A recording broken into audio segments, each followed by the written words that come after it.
Minha tela está visível para vocês? Tá sim. Eu adicionei de novo os exercícios que a gente vai fazer aqui na parte 2 da aula, né? Aqui no README da SegTree. E a nova feature agora é os códigos da aula. Então, eu estou disponibilizando os códigos que eu faço em cada questão. Normalmente a implementação está em alguma delas, né? Nesse caso são essas 3 primeiras. Então, para quem quiser só copiar, para não ter que ficar vendo o vídeo para pegar o código, já está aí. No final da segunda aula também eu disponibilizo os que a gente vai fazer hoje. Mas aí, basicamente, hoje a gente vai falar de lazy propagation, que eu citei um pouco antes, no finalzinho da última aula, que a gente vai basicamente fazer o update em um intervalo do vetor. Vou explicar direitinho, vou tentar fazer um recap, né, do que a gente viu na última aula. E a gente vai ver algumas aplicações de SegTree, tanto com lazy propagation quanto sem lazy propagation. Acho que mais uma aplicação geral dessas duas aulas, né, que a gente teve e que a gente vai ter. E aqui eu falo isso aqui depois, dos conteúdos que eu botei extra. Mas beleza.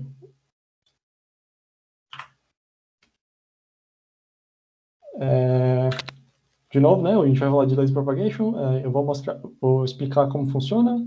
Vou resolver uma questão meio clássica, assim, que é só aplicar lazy propagation mesmo, mais para mostrar a implementação. E aí, mais para o meio da aula, talvez, um pouco antes, a gente começa a ver essas aplicações, que vai ser basicamente resolver algumas questões que usam SegTree, mas que não são essa coisa clássica, né, que a gente está vendo agora, que é só, tem um vetor e faz as operações do vetor. Vai ser uma questão diferente, né, que você vai olhar e vai falar, que você vai olhar e não vai enxergar uma SegTree de primeira, mas você vai ver que a SegTree vai te ajudar a resolver a questão em si. Aí você pode ver que são questões de conteúdos bem diferentes, né? A gente tem questão de contagem, uma de árvore, vou mostrar uma de geometria também. E aí no final a gente vê essa modificação da SegTree, que é a Merge Sort Tree, que é só uma modificaçãozinha para resolver alguns problemas específicos. Mas enfim, bora lá. Como eu disse, né, a lazy propagation ela vai resolver o problema de update no intervalo. Então, resumindo, né, a gente vai querer adicionar uma operação mais robusta, né, mais complexa que aquela de update que a gente tinha anteriormente na SegTree. Aquele update antigo era o update de um elemento, né? Então, eu só conseguia alterar um elemento desse por vez, na complexidade log n. E agora o que eu quero fazer é alterar vários elementos de uma vez, na complexidade log n também. Então, update no intervalo, né? Aqui um exemplo do update. Ele vai receber os parâmetros a, b e x. E eu quero alterar todos os elementos de a até b para x. Então, um exemplo aqui, né? O a e o b são 1 e 4. Então, eu quero que dos índices 1 até 4, eu altere todos esses elementos para 5.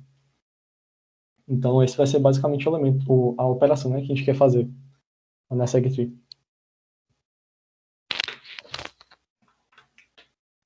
E aí qual a ideia principal, né, da lazy propagation, assim, por cima já, só dando uma ideia. A gente vai acumular updates nos nós da SegTree. Então, vocês vão ver que vai ficar um pouco parecido com o que a gente fazia com a query, o código vai ficar bem fácil também. E aí, o que acontece? Eu só vou atualizar quando eu precisar acessar aquele nó.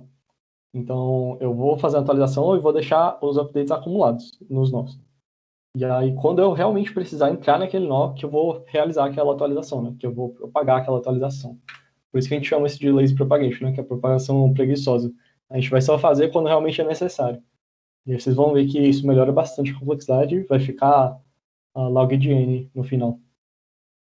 O que é uma operação muito boa, né? Para você alterar vários elementos de uma vez. Mas enfim, só fazendo um recap, né, da última aula, o que foi feito na query, né? O que a gente fazia na query exatamente? Esse slide aqui é da aula anterior, então, só resumindo mesmo, né? A gente seguiu esse algoritmozinho aqui, esses 3 ifs, enquanto entrava recursivamente na árvore, né? A gente começava desse primeiro, ia seguindo esses passos aqui, até que a gente encontrou, né, esses dois vértices, esses dois nós da árvore, né? Que representam esse segmento que a gente queria. Então, aqui a query era 2, 4, né? E aí o nosso algoritmo achou esses dois nós. E o que esses dois nós representam, né? Eles representam o segmento em si, né? Dá para ver que esse daqui representa o 2, 3, esse aqui é o 4, 4. Então, basicamente, o que a gente fez foi achar esses nós que representam esse segmento. E uma vez que eu tenho esses nós, eu somo os valores deles, né? Porque se cada um deles representar a soma de um pedaço lá de baixo, eu vou querer que a soma deles seja a resposta, efetivamente, do segmento que eu estava querendo a soma. Então, aqui, né, 7 mais 1, 8, que é a soma do 5 mais 2 mais 1. E aí, né, deixando de forma mais genérica, né, a gente utilizou uma função recursiva para achar os nós mais altos que representam um segmento. Então, aqui a gente poderia ter usado os nós, esse nó aqui, 2, 2, 3, 3 e 4, 4. Mas a gente usou o mais alto possível, né, que é o 2, 3, justamente para aproveitar dessa estrutura da árvore, né, que ela consegue representar tamanhos de potências de 2, né. Então a gente quer sempre o nó mais alto, que para a gente não precisar descer muito na árvore. Isso que garante a complexidade log n da query. Então, a gente vai basicamente usar essa função recursiva para achar os nós que representam o segmento, né? E aí, uma vez que a gente tem esses nós em mãos, a gente soma as respostas deles, né? A gente soma o que está armazenado lá. Que isso vai efetivamente dar a resposta da query, né? Que a gente queria, do segmento lá embaixo. Mas aí, eu espero que tenha ficado claro que isso foram 2 passos diferentes. Meio que, primeiro eu achei esses nós, e aí, uma vez que eu acho esses nós, eu quero somar essas respostas, né? Então, o que a gente vai querer fazer na Lazy Propagation é basicamente olhar mais para esse lado aqui, que é mais para, olha, eu quero achar esses nós aqui, né? O que eu vou fazer com eles mais para frente, mas eu quero achar eles. É uma coisa um pouco separada da query em si, né? A query é achar eles e somar as respostas. O que a gente vai querer fazer, na verdade, é achar esses nós e acumular os updates deles. Vocês vão ver um pouco mais para frente. Mas bora lá, né? Peguei um exemplo aqui da árvore. Eu tirei os intervalos que elas representam, né? Para não ficar muito poluído. Que a gente vai ver que a gente vai ter uma nova dimensão aqui. Mas, basicamente, o que a gente vai fazer? A gente vai criar um vetor chamado lazy, de lazy propagation, né? E nele, a gente vai acumular os updates. Então, esse vetor vai ter o mesmo tamanho do vetor da segtree mesmo, né? Para que cada elemento desse vetor também represente um nó, um desses nós. E aí, o que eu vou fazer? Eu vou ter essa representação aqui, claro, né, criamos o vetor lazy, e aí eu vou botar o vetor lazy aqui embaixo, né? Então, é como se esse aqui fosse o valor da segtree mesmo, tipo a soma da segtree, né? E esse aqui fosse o vetor lazy, que são 2 coisas separadas no código, né? Mas aqui a gente fez como se fosse um parzinho, né? Para ficar mais visível. E aí eu inicializo tudo com -1, falando, olha, não tem nenhum update acumulado nesse nó ainda. Então, inicializei todos com -1. E aí, o que é o update, né? O update, ele consiste em atualizar esses valores do vetor de lazy, né? Nesses segmentos que representam esse segmento maior que eu quero, né? Então, esses nós aqui, são neles que eu vou querer acumular o update. Porque é eles que representam esse nó que eu estou querendo atualizar agora. E aí, o que eu faço, né? Se eu tenho um exemplo aqui de update. É o update 2, 4, 5, né? Então, eu quero que o segmento do 2 até o 4, os índices do 2 até o 4 sejam atualizados para 5. E aí, o que eu faço? Eu vou só acumular esse valor 5 no lazy. Eu vou só deixar ele aqui, né? Então, pode ver que eu atualizei o valor de lazy desses 2 segmentos. Como eu disse, né? Você já achou esses 2 segmentos, porque é aquela mesma função recursiva da query. Eu vou mostrar direitinho no código para vocês verem. Eu vou basicamente copiar e colar a query. Mas, achando esses valores, né? Eu vou só atualizar o valor de lazy deles. Repare que eu não preciso atualizar todos os valores desse segmento, justamente porque eu não vou utilizar eles agora, né? Eu quero só atualizar esses nós que representam esse segmento, os nós maiores, né? Para que a complexidade fique boa, para que eu não tenha que atualizar todos os valores do segmento que eu quero atualizar, né? Para que não fique uma complexidade linear. Eu vou mostrar direitinho porque que isso fica login depois. Mas, beleza, eu atualizei esse valor da lazy, né? E aí o que eu vou fazer? Eu também preciso atualizar o valor desse nó, né? Porque agora eu mudei todos os segmentos de baixo dele, que ele representa, né, para 5. Então, a soma dele não é mais 7, não é mais 5 mais 2. Agora é 5 mais 5, né? Então, eu preciso atualizar isso também. E aí, como é que eu atualizo, né? Eu tenho essa formulazinha aqui do lado. que eu espero que faça sentido, porque basicamente eu estou atualizando todos os valores de baixo dele para 5, que é o lazy nó, né? Que é onde eu armazenei esses 5, que é esse valor aqui. E eu estou basicamente multiplicando o 5 pelo tamanho do intervalo que ele representa, né? Então, se esse nó aqui representa 2 elementos, e esses 2 elementos foram alterados para 5, então o novo valor dele vai ser 5 vezes 2, né? E é a mesma coisa aqui, né? Então, lá no algoritmo, a gente vai tentar ir por essa abordagem aqui, que é basicamente multiplicar o tamanho pelo valor do lazy. E aí, o que eu faço agora? Eu tenho esses 2 nós atualizados, eu vou propagar eles para cima, né? Eu vou subir eles, que nem a gente fazia no update normal mesmo. Então, por exemplo, como eu atualizei esse valor aqui, esse de cima está errado. E todos os ancestrais deles vão estar errados, né? Então, eu só atualizo os ancestrais. E aí, esse vai ser o update na lazy propagation. É um pouco complicado de enxergar isso, porque a gente misturou um pouco o que tinha na query com o que tinha do update. Mas eu espero que fique claro quando eu for mostrar o código, porque acho que eu consigo explicar melhor lá. Mas aí, basicamente, o que acontece, né? Eu não atualizei todos os elementos ainda, justamente nessa ideia do lazy propagation, né? Porque eu não quero atualizar todos de uma vez. Eu só quero atualizar quando eu realmente for precisar deles. Então, o que acontece, né? Essa estrutura ainda não é funcional. Por que ela não é funcional? Ora, se eu quiser acessar esse nó aqui, o 2 menos 1, né? Que representa esse elemento aqui, o elemento 3. Ele está errado, né? Esse elemento aqui agora é 5, que eu tinha atualizado ele antes. Mas ele está aqui como 2.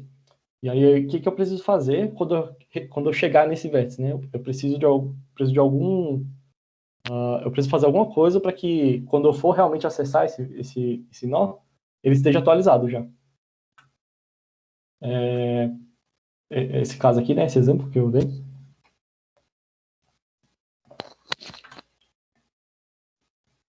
E aí, o que a gente vai fazer, né? Qual vai ser a nossa abordagem?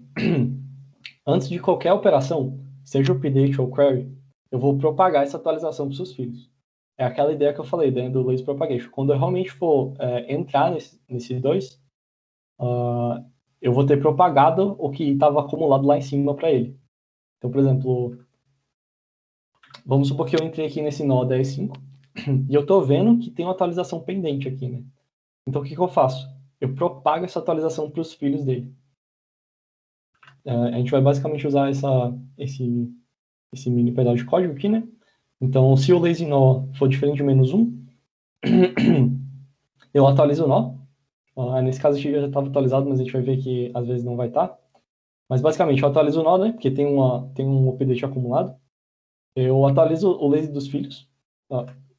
Nesse caso aqui já estava atualizado, né? Atualizo o nó. Eu atualizo o lazy dos filhos, né? Então, esse tinha um update de 5 aqui acumulado. Eu passo esse update para os filhos dele. E atribuo essa atualização com -1, né? Então, quer dizer, isso aqui já foi resolvido. Agora eu só preciso resolver os filhos dele, caso eu for entrar nesses filhos, né? Agora essa estrutura é funcional, porque toda vez que eu tento acessar um vértice, eu estou propagando a atualização que estava acumulada para ele. E, bom, por que essa complexidade é boa? Por que fazer isso é bom, né? Porque, claro, eu achei esses dois vértices, né? Que são esse aqui de cima, esses que estão pintados de azul claro, com a query. E essa query é log-n, né? Então, achar esses vértices é log-n. Então, quando eu só acumulo o update aqui, eu estou basicamente jogando essa complexidade de atualizar os nós para as operações da frente, né? E todas as operações continuam sendo log. Então, essa atualização acaba sendo um log também, justamente por causa disso. E aí, eu preciso sempre fazer essa propagação, né? Quando eu vou fazer uma query update, para que essa estrutura não fique desatualizada. E aí, eu espero que tenha ficado um pouco claro, pelo menos, a ideia de que, olha, eu estou acumulando updates nesses nós, que a gente tinha achado na query mesmo, com aquela mesma função recursiva da query.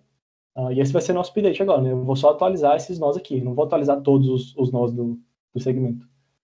E aí, atualizar só esses faz com que a complexidade seja log-n, porque vão ser a quantidade de log-n de nós que eu vou achar, né? E aí, toda vez que eu for realmente acessar um nó que não está atualizado, que está abaixo deles, eu vou basicamente propagar o update antes. E aí isso vai permitir que a complexidade seja boa. Parece um pouco com a ideia de Delta Encoding, meio que você está acumulando esses updates, e só quando realmente você precisa deles, você realiza esses updates. Então, só que um pouco mais complexo, né? Na árvore mesmo. Eu vou implementar agora, eu espero que fique mais claro. Se alguém tiver alguma dúvida sobre exatamente o que está acontecendo, se não entendeu muito bem, acho que eu consigo explicar de novo. Mas eu espero que fique um pouco mais claro no código.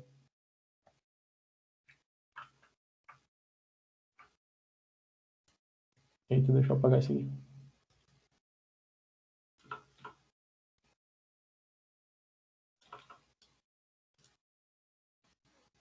Beleza. Eu tenho uma SEG aqui, essa SEG, ela é a SEG que a gente fez no código A da aula passada. Então, ela é só uma SEG de soma normal. A gente tem esse update aqui, que é aquele update em elemento ainda. E a gente tem essa query, que é a query normal, né? Então, a gente vai basicamente alterar um pouco esse update.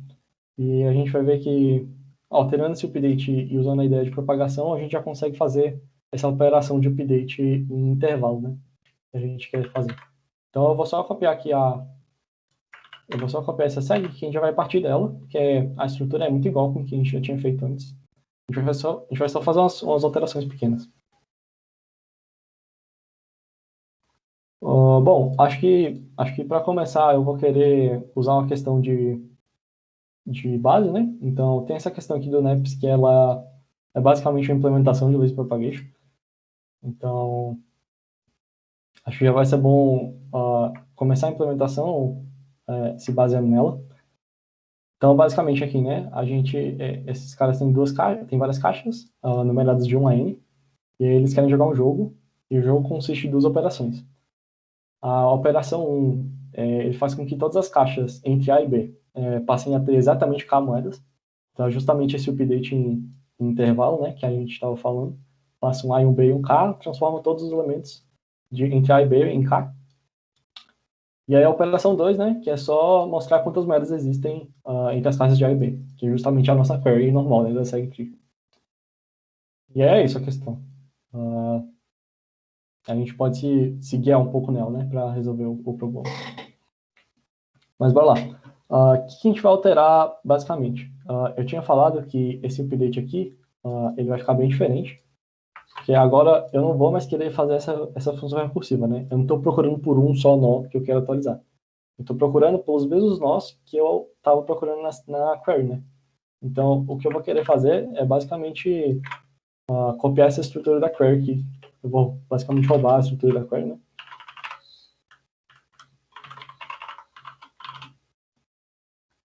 Eu vou basicamente roubar a estrutura da query para a gente achar aqueles nós que representam um segmento lá embaixo.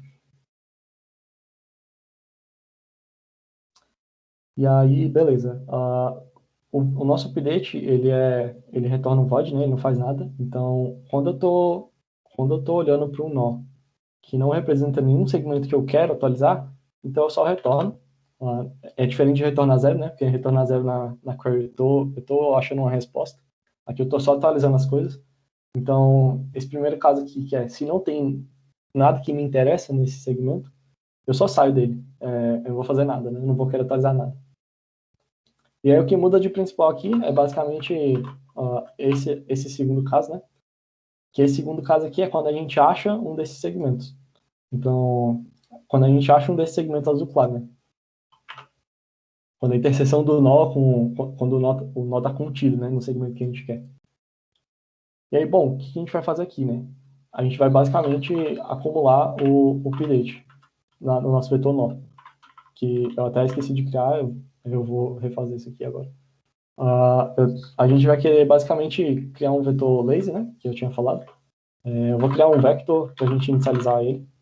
Então, vai ser um vector de long, vai se chamar lazy e vai ter o mesmo tamanho da segtree, né, que é o nosso tree. E aí, como eu falei antes, a gente vai inicializar tudo com -1 para falar, olha, não tem nenhum update acumulado aqui, né, ainda. Que é o que a gente tinha feito no início, né, atribuir tudo como -1. E aí, o que muda aqui também no update, né?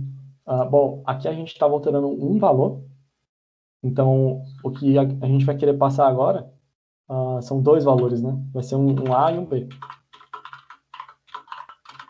Falando, olha, eu quero atualizar o intervalo A e B para X.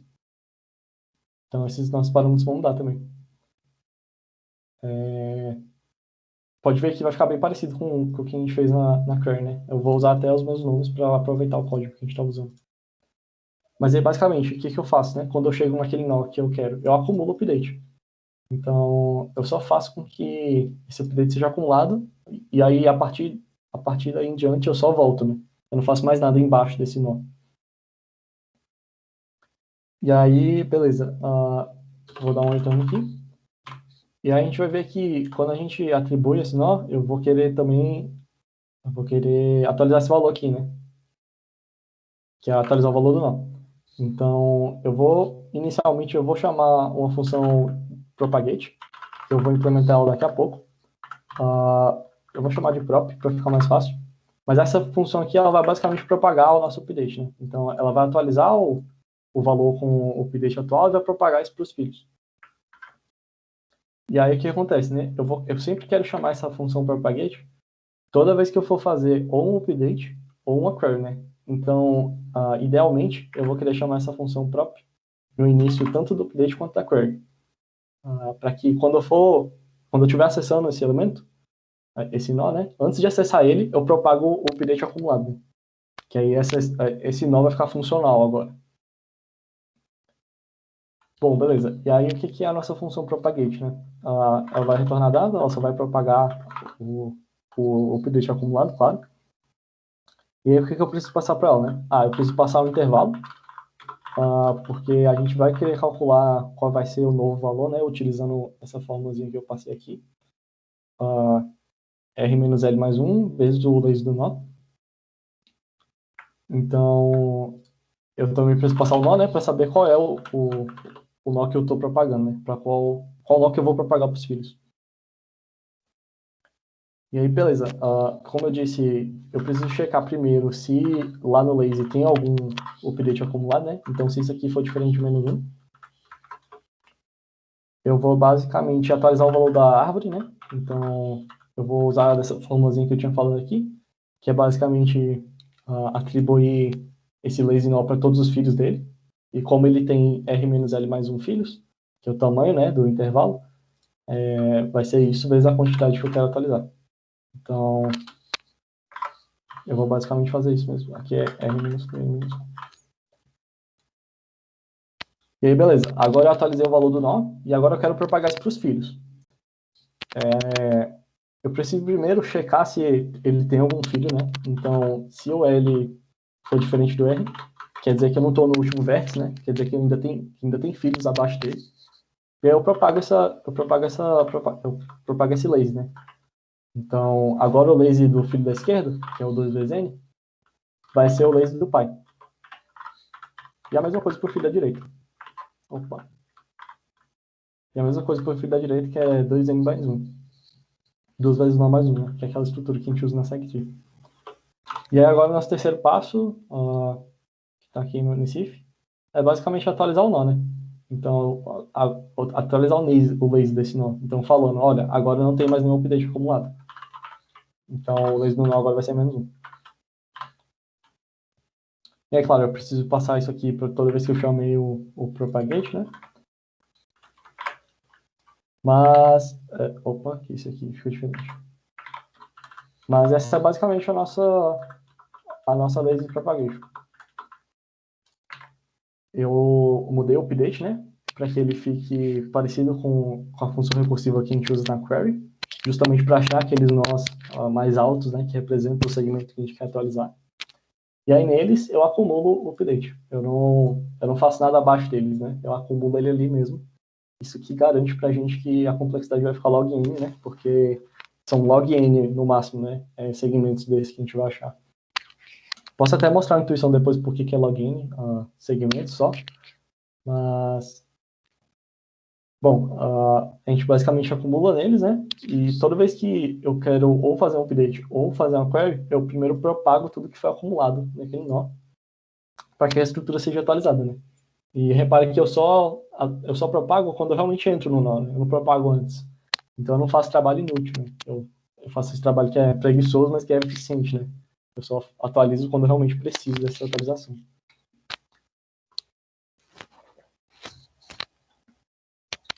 E aí, bom, eu preciso aqui eu preciso chamar, né, o update recursivamente, ainda falta um restinho aqui, que eu vou basicamente chamar o update pros dois filhos, né? Que é muito parecido com o que a gente fez aqui na query.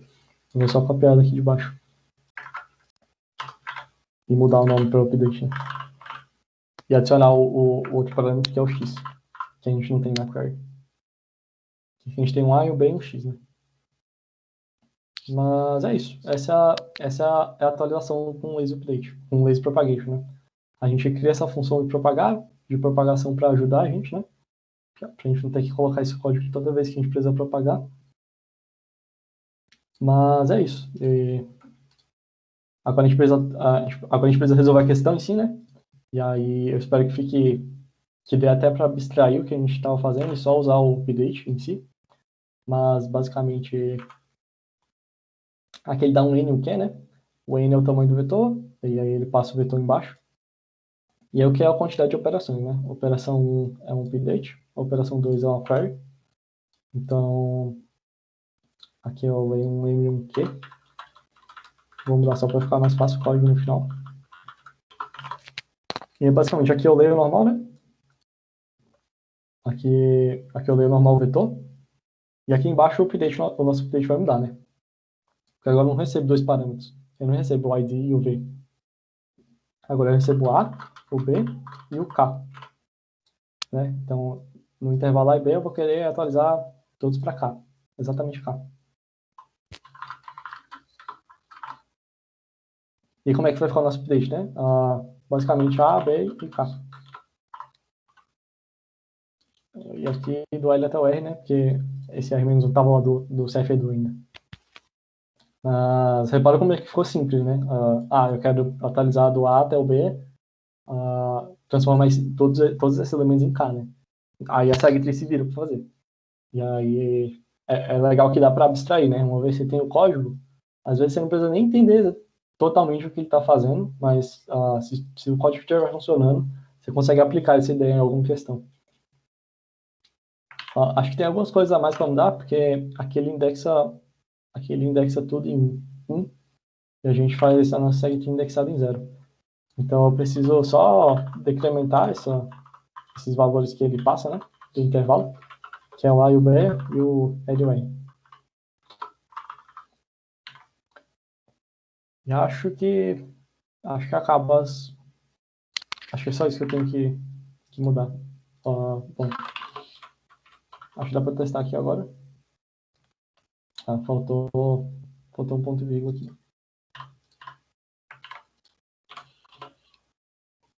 Eu não uso mais o ali.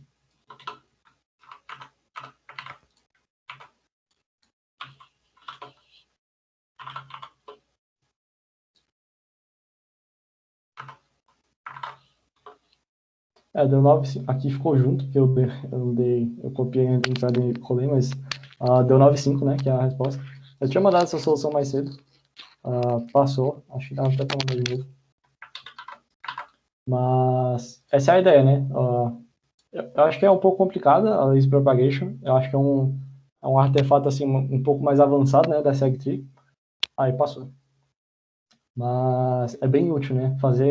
Eu vou querer mostrar nas próximas questões, que fazer esse update em range, né? Em login é muito eficiente e é muito útil também. E aí eu mostrando aqui também, aqui no NEPS, eu até deixei aqui no finalzinho, que é NEPS Lazy Propagation, né? Aqui de material extra.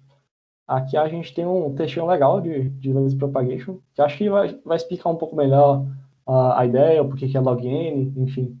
Foi onde eu aprendi Lazy Propagation. Aqui, aí tem o textinho, tem a SegTree maior, que é difícil de mostrar. Então, quem não tiver entendido muito bem e quiser dar uma olhada de novo, pode ver aqui a explicação. Mas beleza, alguém tem algum dúvida? Eita, acho que tem muita gente falando no chat. Tá. Agora, se alguém tiver alguma dúvida aí, pode mandar. Acho que essa parte da aula vai ser basicamente focada em resolver exercícios e mostrar como é que a gente consegue usar essa SegTree, né? Abstraindo um pouco a ideia do código da SegTree, mas sim que é a interface dela, né? O que a gente consegue usar dela para resolver um problema que não é exatamente de SegTree, né? Às vezes pode ser um problema de qualquer outro conteúdo, mas que a SegTree é uma estrutura eficiente, né? Para resolver algum subproblema que você tenha.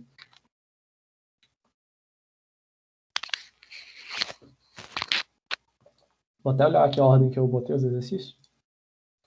Primeiro a gente vai resolver essa questão de contagem do autoencoder. Ela está aqui no... Vou começar primeiro. Ela está aqui, né? Contagem mais laser propagation do autoencoder.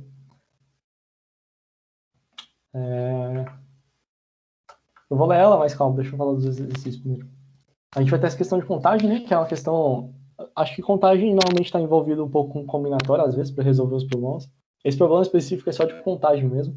A gente vai contar de quantas formas a gente consegue fazer uma coisa específica lá. E vocês vão ver que a SegTree vai ajudar bastante no processo. Aqui embaixo a gente tem a questão de árvore. Então é a questão um pouco mais simples, um pouco mais clássica, assim, né? A gente vai usar Euler Tool também, com a SegTree. Eu vou explicar um pouquinho do Euler Tool só para ninguém ficar muito perdido. Mas dá para abstrair bem e pensar só na ideia da SegTree também. Vou mostrar uma questão de geometria que é da Nacional de 2019. Ela é uma questão bem difícil. Eu vou tentar abstrair a parte de geometria, porque eu não mostrei muito ainda. Não mostrei nada, né, sobre isso ainda. Isso aí vai ficar para as aulas mais para frente. Mas vocês vão ver que dá para usar a SegTree até em coisas que nem parece que é um vetor, exatamente. A gente vai usar uma SegTree no espaço. Vocês vão ver como é que funciona. Eu vou tentar passar a intuição de mais ou menos como funciona. E aí no finalzinho a gente vai ver a Merge Sort Tree, que é uma modificação bem pequena da SegTree que permite resolver uns problemas bem legais. Então agora no nosso nó não vai ter mais um valor, né? Vai ter o próprio vetor. E aí vocês vão ver implicações, né? De por que isso não estoura a memória, por que só alguns tipos de query podem ser feitas nessa merge sort trees para não estourar a complexidade. Enfim. Deixa eu só olhar o chat aqui.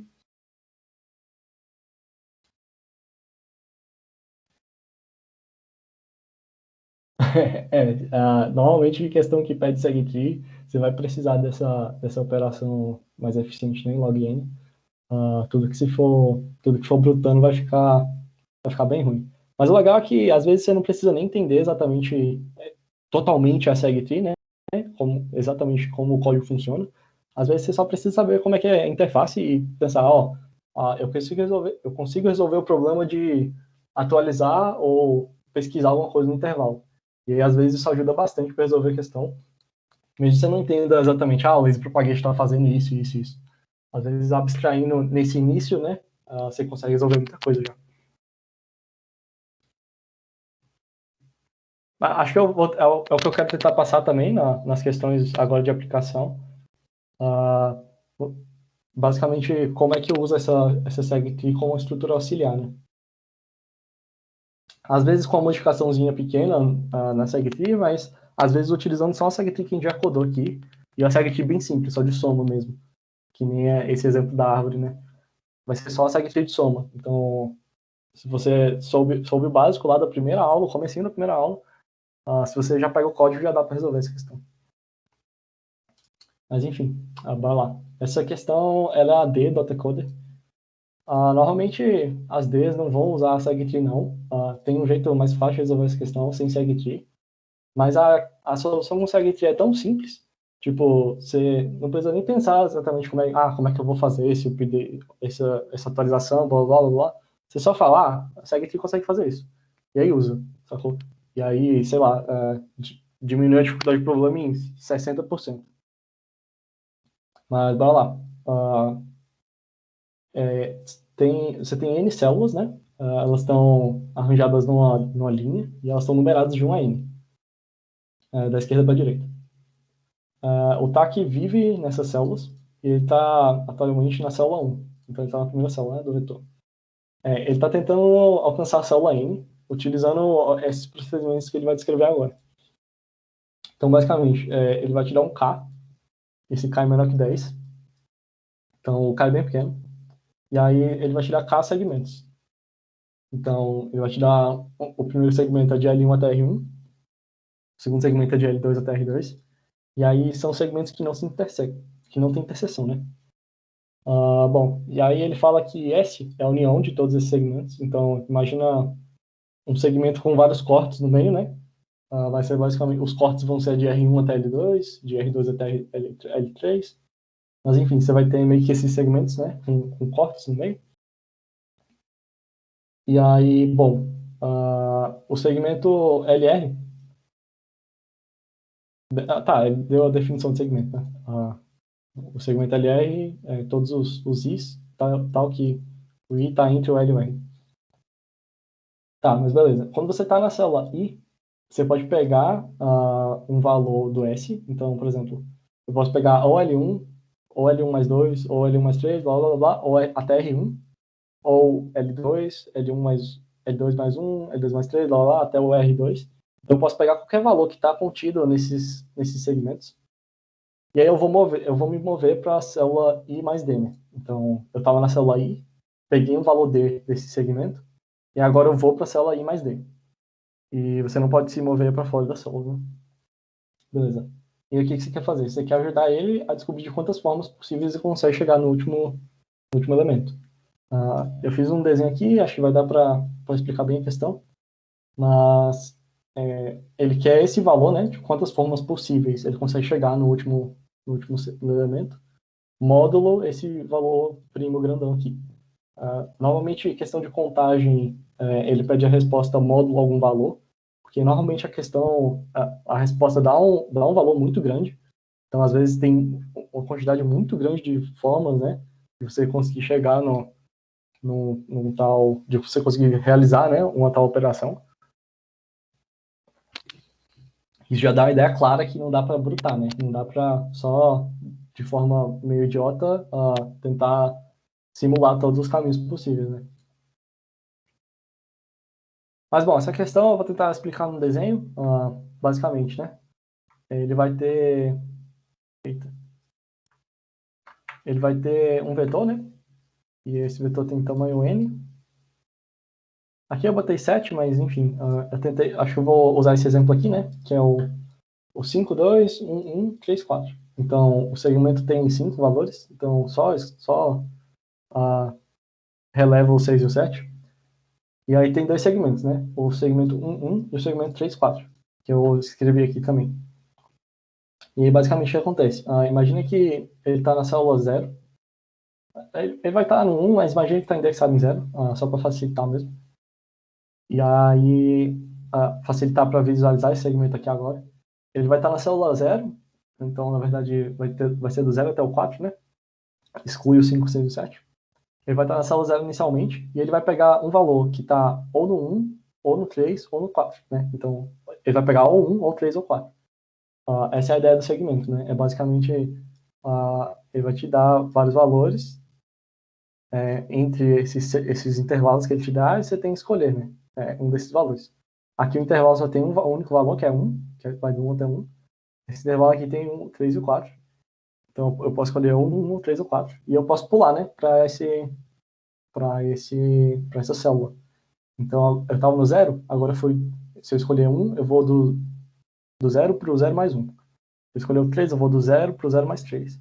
Ou do 0 mais 4. E aí, sucessivamente, né, para cada um dos valores desse segmento. E aí o que acontece, né? Quando eu já estou num elemento mais para frente, supondo, eu estou aqui no 1, estou aqui, né? Eita, que tamanho grande. Eu estou aqui no 1. Agora eu vou também pular a mesma quantidade que eu escolhi aqui, né? Então, se eu escolher 1, eu vou pular para o 2. Se eu escolher 3, eu vou pular para o 1 mais 3, que é 4. Se eu escolher 5, eu vou pular do 1 para o 5. Então, se eu escolher o 4, eu vou pular do 1 para o 5, né? Que é 1 mais 4, que dá 5. Então, em cada passo, ele pode escolher esse D para pular. E aí, vocês estão vendo que parece um problema bem complicado, né? De combinatória. Tipo, como é que eu consigo... como é que eu consigo saber de quantas formas ele chegou num tal lugar sem simular esse processo inteiro, né? Mas é essa intuição que eu vou tentar passar agora. Mas basicamente, né, a gente vai ter aqui esse vetor que vai de 0 a 5, de 0 a 4, né? 1, 2, 3, 4. A gente vai estar aqui no primeiro elemento. Então, ele está no primeiro elemento. E ele não chegou ainda em nenhum dos outros. Então, o que eu quero fazer é basicamente colocar 1 aqui e colocar 0 em todos. Que é falando, olha, eu consigo chegar de uma forma lá no início, que eu já estou lá, né, claro. Mas eu consigo chegar de 0 formas em qualquer outro valor. E aí, o que eu vou querer fazer, né? Eu vou querer atualizar os valores que estão nesses segmentos. Então, por exemplo, do 1 eu posso ir para o 2. Então, eu não quero mais que aqui seja 0. Eu quero que agora aqui seja 1. Porque eu quero que aqui seja somada a quantidade da onde eu saí, né? E a mesma coisa pro... Ah, mas aqui era pro 0, né? No caso, calma.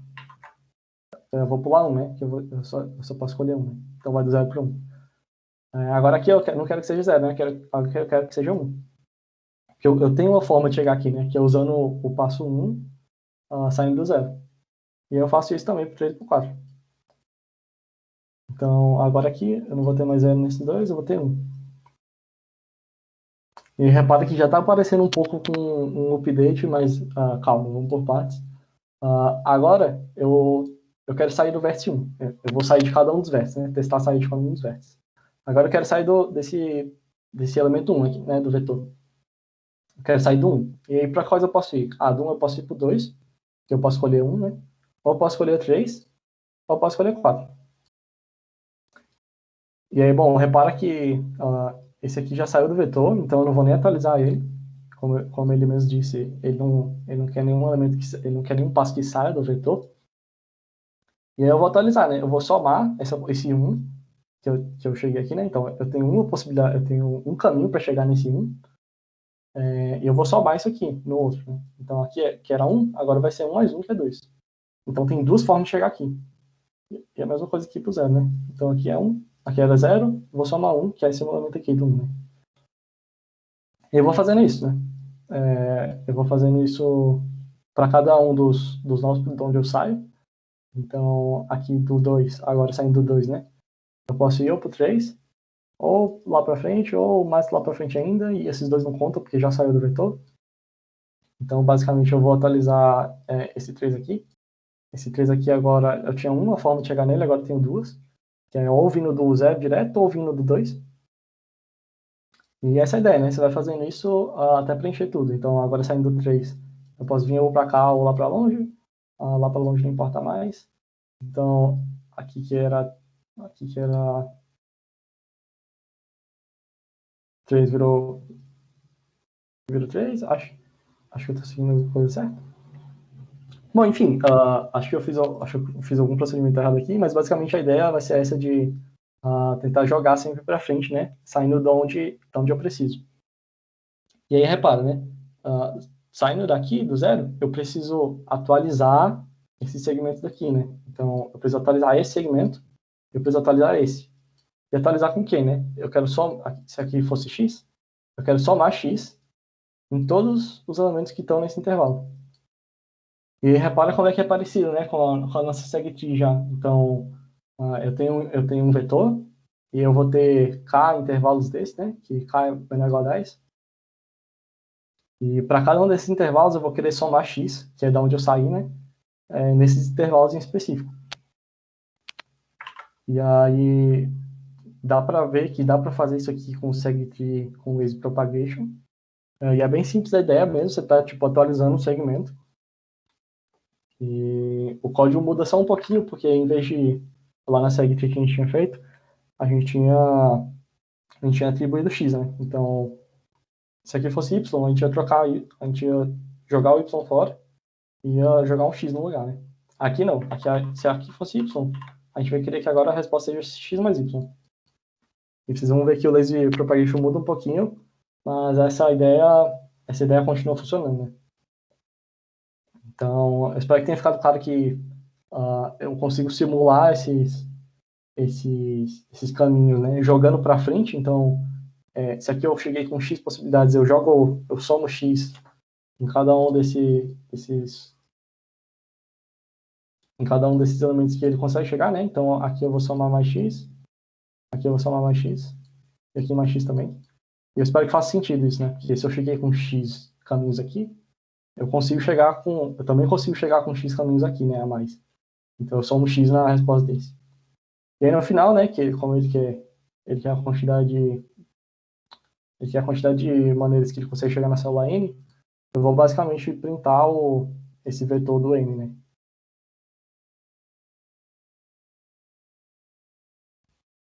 Então, essa aqui vai ser a minha resposta no final. E aí, bom, acho que eu errei alguma coisa nesse passo aqui, era assim, porque a resposta aqui dá 4, né, no último elemento. Eu tinha que ter somado aqui, aqui, aqui. Aqui é 2. Que burro. Aqui era 2, né? Então, tava assim antes. Aí, esse aqui vai somar mais 2 nesse, da frente. Aí aqui vai ficar 4. Agora funcionou. Então, tem 4 maneiras de chegar nesse índice aqui. Por isso que a resposta é 4.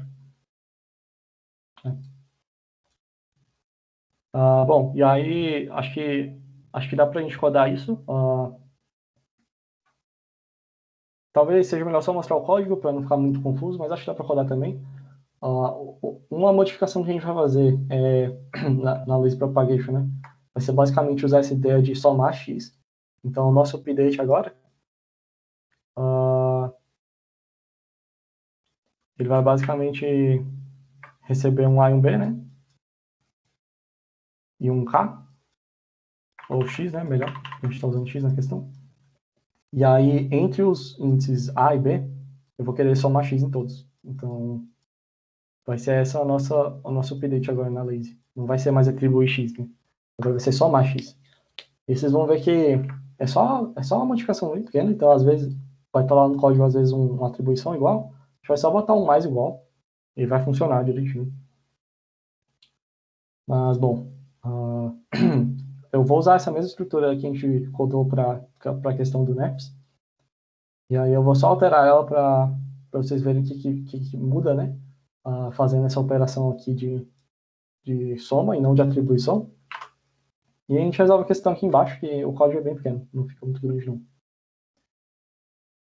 Mas, bom, beleza. O que eu preciso fazer para que a SegTree agora, em vez de atribuir, ela some x, né? Em vez de simplesmente trocar os valores. O que eu faço para ela somar o x? Bom, aqui na nossa propagação, repara o que a gente estava fazendo, né? A gente estava atualizando o nó com o tamanho dele, o tamanho que esse nó representa, né, lá no segmento, com o valor que eu quero atualizar. Então, seria basicamente atualizar todos os valores com esse lazy aqui, né? Mas a gente não quer atribuir, né? A gente quer agora somar esse valor. Então, eu tenho esse lazy nó, que é o nosso x, e eu quero somar o x em todos os elementos lá de baixo. Então, eu não quero que esse valor seja só esse valor, né? Eu quero que esse valor seja somado do que a gente já tinha. Então, vai ser basicamente isso aqui que eu vou fazer, né? Em vez de atribuir, eu vou somar esse valor lá no nosso nó. E aí eu vou fazer uma mini modificação pequena, porque a gente estava inicializando esse lazy nó com -1, né? E o que eu quero fazer agora é inicializar com 0, falando, olha, eu tenho uma soma de 0 acumulada. Isso é mais fácil de entender porque, por exemplo, somar 0 no intervalo não faz diferença, né? Então, eu não vou precisar mais fazer essa verificação aqui embaixo, né? Que é se tem um update. Eu consigo só sempre fazer essa propagação. E aí, quando o lazy for 0, quer dizer, não tem nenhum update acumulado, isso não vai mudar em nada, né? Isso não vai mudar em nada no nosso update. Porque eu estou somando agora, não estou atribuindo. E a gente vai fazer a mesma coisa aqui no lazy não, né? Porque eu tô acumulando updates de soma. Então, por exemplo, se eu quisesse mudar um elemento para 3 e depois mudar esse mesmo elemento para 4, o update que ia contar seria o último, né? Então, essa ideia de atribuição, né, de jogar fora o que eu tinha antes e colocar o que eu tenho agora, fazia sentido. Só que agora não faz mais, né? Porque se eu somar 3 numa variável e depois somar 4, eu estou somando 7, na verdade, né? Eu não estou jogando fora esse mais 3. Então, essa é a ideia, né? Eu também tenho que acumular a soma no update. E por isso que é bom usar 0, porque eu só consigo somar direto, não preciso nem tratar nada. Então, aqui agora é 0, né? não tem nenhum update aqui, atributo 0. E se eu não me engano, essas são as únicas atribuições. Aqui também eu tenho que botar mais, né? Aqui na hora de acumular o update, eu somo X, né, no lazy. Mas vai ser basicamente isso. Essas são as modificações que a gente tem que fazer. Repara que é bem simples mesmo, a gente só mudou, só botou um mais igual, e aí já mudou totalmente o update da query, né? Ou o update do SegTree. Então, repara como, às vezes, é complicado de pensar em como você atualiza, como você muda a SegTree, mas quando você consegue ter a ideia, é muito fácil, né? É só vir aqui e mudar algumas poucas coisinhas. E aí, beleza. A gente tem a nossa SegTree pronta para resolver a nossa questão. Então, eu vou apagar isso aqui, eu vou fazer de novo. Ele dá um N e um K, né? Então, vou ler isso aqui. Esse N aqui a gente já definiu lá em cima, então eu não vou nem definir ele aqui agora. Eu vou só ler NK. E aí, beleza. Depois disso, eu vou ter os K elementos, né? Então, eu vou ler cada um deles. Eu vou chamar de segs, o vetor onde eu vou armazenar eles. E, basicamente, né, eu vou criar um vetor de pares. Para ficar mais fácil aqui. Esse PI é um par de int. Então, eu vou querer armazenar esses segmentos aqui. Não é segs de segtree, é segs de segmentos mesmo. E aí, esse aqui é o primeiro, né? Que é o L. E eu leio o segundo também, que é o R. E beleza, eu dei a entrada já, né? Agora, o que eu preciso fazer? Eu preciso, eu preciso simular sair de cada um dos elementos, né? Então, é isso que a gente estava fazendo aqui. A gente saiu do primeiro, né? Aí, depois que acabou de atualizar tudo que já tinha atualizado, a gente saiu do segundo. Então, esse procedimento que a gente vai querer fazer aqui. Então, basicamente, eu vou fazer um for que vai de 1 até o n.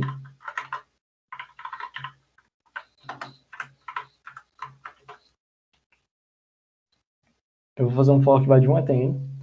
E aí, saindo de cada um, simulando sair de cada um desses, né? E aí, uma coisa antes que eu preciso fazer a segtree está toda inicializada com 0, né? Porque quando você inicializa global, a segtree toda vai ser 0. Mas eu não quero que seja 0 em um elemento, né? Que é o primeiro. Eu já estou nele. Então, eu vou querer basicamente atualizar vou usar o update. Eu vou basicamente atualizar lá no índice 1. Então, no range 1, né? É engraçado que a gente não tem mais o update em elemento, né? Como a gente tinha na segtree antiga, mas a gente tem um update em intervalo, né? Se eu quiser atualizar só um elemento, eu chamo esse update para um intervalo de tamanho 1, né? Que é justamente o elemento que eu quero alterar. Então, basicamente o que isso está fazendo é indo lá no elemento 1 e somando 1, né? Que é justamente o que a gente quer fazer, né? Aqui tinha 0, tem 1, porque a gente sai dele já. Então, tem uma forma de chegar lá nesse segmento. E é basicamente o que a gente quer fazer, né? A gente quer achar esse x, que é esse x que a gente vai somar nos segmentos da frente. Então, o nosso x, ele vai ser uma query no II, né? Eu estou acessando só um elemento, que é o elemento do índice I. Eu quero saber quanto ele é, né? Que a gente está percorrendo. A gente está percorrendo esse vetor, e aí se eu estou saindo desse elemento é o x, né? Que eu quero somar lá na frente. Então, eu basicamente pergunto para a segtree qual é ele. Também nessa ideia de usar um segmento de tamanho 1, né? Para fazer esse x, para achar esse x. E o que eu vou querer fazer, né? Para cada um dos segmentos, eu vou querer atualizar a segtree, né? Nesse segmento. Então, s.first, s.second, e aí eu passo o x, que é o que eu quero somar na frente. Bom, e esse intervalo aqui, ele só funciona quando está no 0, né? Porque, na verdade, o que eu faço é i mais o s.first, tipo, mais o l, né? E o i mais o r, que eu estou partindo do segmento que eu estou olhando, né? Então eu faço isso aqui também.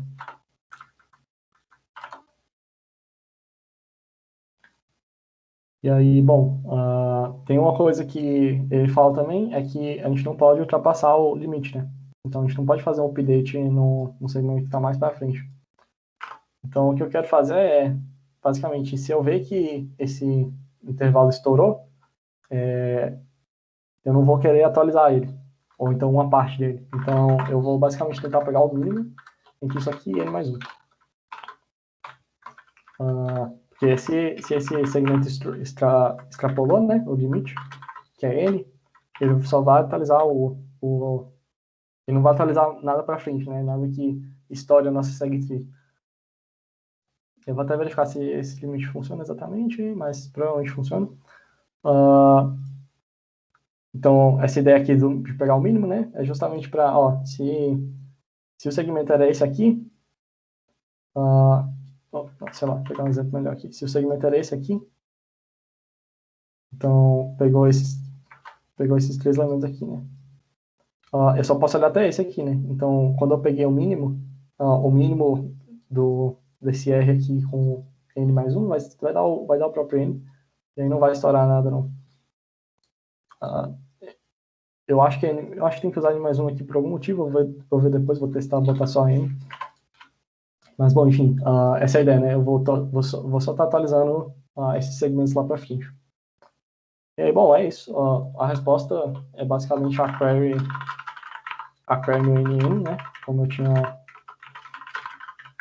falado, como eu tinha falado aqui, né? Aqui. Essa aqui é a resposta, né? Nosso VET-N. E aí, bom, tem alguns pequenos detalhes, que é basicamente ele quer, ele quer a soma módulo desse número grandão, porque esse número pode extrapolar, né? Essa resposta nossa pode extrapolar. Então, vou definir um mod aqui, que vai ser igual a esse valor. E aí, repara como é fácil, né? A gente tem uma função de merge totalmente modularizada do resto do código. Eu venho aqui só aqui e boto um mod na soma. Então, isso aqui resolve o nosso problema da soma, né? Ele nunca vai se extrapolar, porque cada operação de merge que ele está fazendo de soma, ele está tirando o módulo também. Bom, talvez tenha alguns pequenos detalhes que eu esqueci ainda, mas acho que é basicamente isso. A gente não faz nenhuma alteração, a gente não faz nenhuma alteração grande na segtree, né? Vai ser só essa operação de soma mesmo, né? Para somar em vez de atribuir. E, bom, bora testar. Tem um problema que ele indexa em 1, né? Ele faz indexar tudo em 1 aqui, a gente está fazendo indexado em 0. Eu vou fazer a segtree indexada em 1 só para mostrar para vocês como é que é. Eu vou basicamente, aqui é onde eu chamava de 0 para n-1, agora eu vou chamar de 1 até n. Isso vai basicamente indexar em 1, né? Nossa segtree. E aí, claro que eu não tenho nenhum vetor inicial, né? Inicialmente é tudo 0. Então, eu não uso nem a função build, que a gente tinha antes, e nem preciso de nenhum vetor, porque, claro, tudo 0, né? Inicialmente. Então, dá até para apagar esse aqui e essa função build inteira.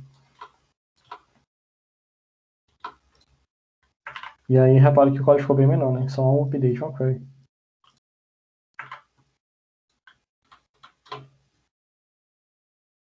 Opa, muitos erros. Eu usei algumas coisas que não estão definidas aqui. Bom, acho que dá para mudar aqui na hora. Mas eu tinha testado esse código mais cedo e passou, então acho que eu tô perto da solução. Rodando aqui na hora.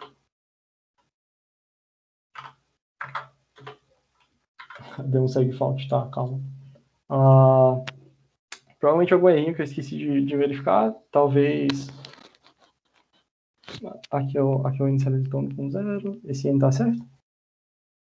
Aqui vai de 2 aqui. Aqui vai de 2 a 10 aqui, então. Vou botar um mais 10 também. Aqui é um board normal. Propagation R menos N mais 1, vezes nó. Bom, enfim, se eu não achar aqui o erro em alguns poucos segundos, eu posso só mostrar a solução que eu passei mais cedo, que ela vai ser basicamente igual a isso que eu estou fazendo sem o erro.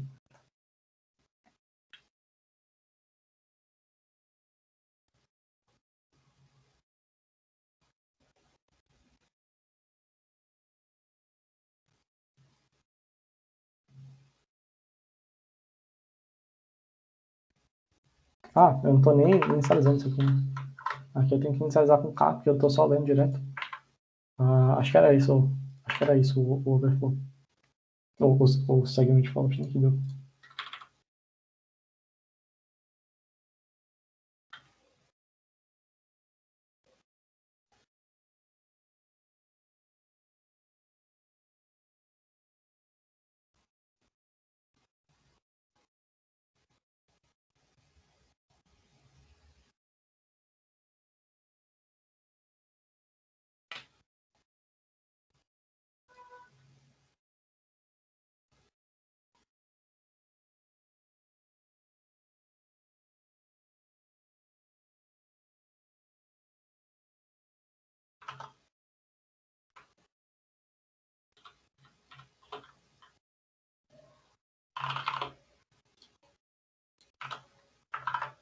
Deu 4. 0, 5. Deve passar. Bom, eu espero que tenha ficado claro como é que dá para resolver uma questão que parece muito difícil. A questão de combinatória é um pouco mais complicada. E uma vez você entende como é que você consegue fazer essas atualizações em intervalo, né? Você consegue resolver a questão que não tem nada a ver com o SegTree, só usando o SegTree como um recurso auxiliar, né? Como uma estrutura auxiliar. Alguém tem alguma dúvida? Deixa eu mandar aqui.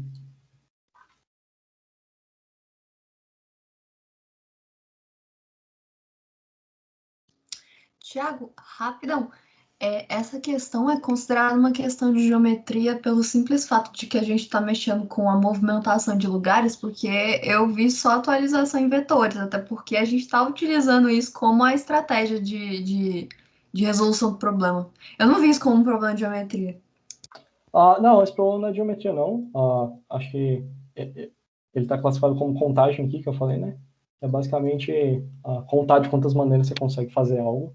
Parece um pouquinho de geometria, porque tem esses segmentos aqui, mas a ideia, a ideia não mexe com nada de geometria em si. É só essa ideia mesmo de intervalo, que você falou. Disfarça, é porque eu vi errado. Obrigada. Justo. A gente vai ver a questão legal de geometria para frente, que ela é bem complicada. Eu vou tentar mostrar a ideia legal do porquê que o algoritmo funciona rapidinho, e aí a gente já joga na SegTree. Não vou nem tentar codar, não. Vou só tentar mostrar a ideia mesmo de como é que a questão mais complicada, né, funciona. Essa questão de geometria, eu acho que eu vou mostrar, ela é da Nacional de 2019, né? E aí nenhum dos times que não ficou no top 15 fez. Então, tipo, todos os times que fizeram a questão entraram no top 15. Então, dá pra ver que é uma questão complicada mesmo. Mas, uma vez se você sabe o algoritmo de geometria que eu vou só falar por cima, e sabe SegTree, dá pra resolver ela. Então, dá até pra ver como é que SegTree é uma estrutura roubada, né? Estrutura boa pra resolver a questão. Bom, enfim, tipo, passou aqui a questão? Eu nem tinha visto. Passou. Bom, acho que já dá para ir para a próxima questão, que é, se ninguém tiver nenhuma dúvida aí no chat. Eita, eu acho que teve muitas dúvidas e eu não vi nada. o define depende, às vezes é bom. Às vezes eu uso demais, mas é bom o define.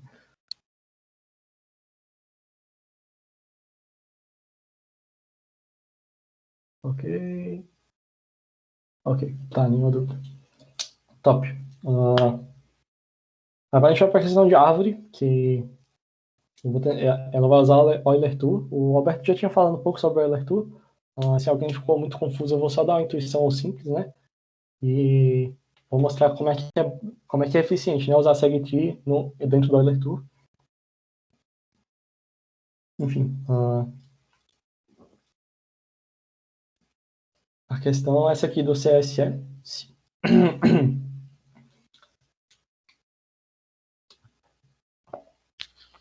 Minha voz está falhando aqui já. A questão do CSS é a questão bem simples mesmo. A gente vai, basicamente, para aplicar Euler Tour consegue ter na árvore.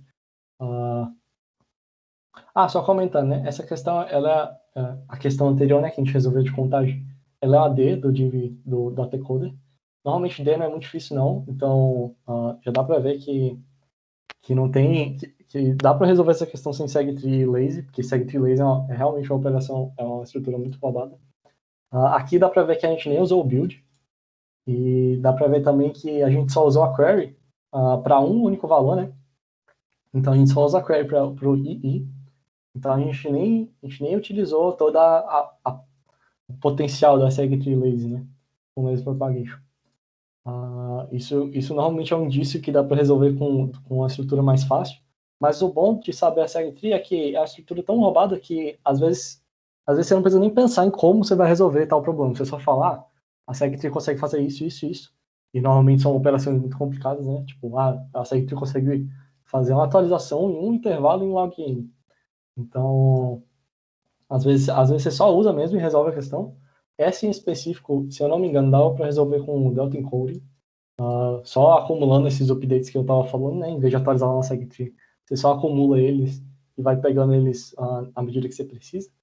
Mas, enfim, acho a questão legal de aplicar a segtree lazy, justamente para mostrar o potencial da estrutura, né? Em diferentes questões. Mas, enfim, bora lá pro site de treinamento Jedi. Eu acho que você está falando do CSS. Bom, como eu disse, né? Essa questão ela é bem simples. O enunciado, né? Você, você basicamente vai ter uma árvore. E aí, nessa árvore, a gente vai querer fazer queries em sub-árvores. Então, a sub-árvore é uma definição interessante da árvore, que é basicamente todos os vértices que estão abaixo de um certo vértice, né? Então, a sub-árvore do vértice X são todos, ele e todos os vértices que estão abaixo dele. Então, a gente vai querer basicamente fazer queries nessa estrutura, né, da árvore, de sub-árvores. E aí dá para ver que a árvore não é um vetor, né? Então, parece que já está distanciando um pouco do que a gente consegue fazer com a segtree. Mas vocês vão ver que o Euler Tour, ele é basicamente uma forma de achatar a árvore num vetor. Acho que é uma intuição boa de falar, né? Como é que o Euler Tour faz. Eu vou desenhar aqui, acho que vai ficar bem claro depois que eu desenhar o que acontece no Euler Tour. Mas, bom, vamos lá aqui a questão, né? Você é dado uma árvore com N nós. Os nós são numerados de 1 a N, então, ok. E o nó 1 é a raiz, né? Então, o nó 1 é o que está lá em cima, que abre todos os outros vértices. E cada nó tem um valor específico, né? Ele vai dar para a gente. Aí você tem dois tipos de query. Você vai mudar o valor do nó S para X.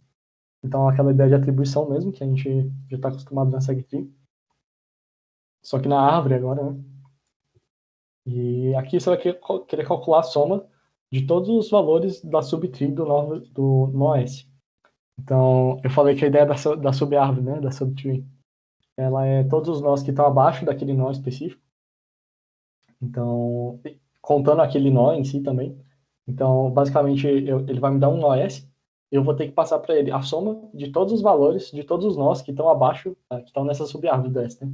Que estão abaixo dele e ele mesmo.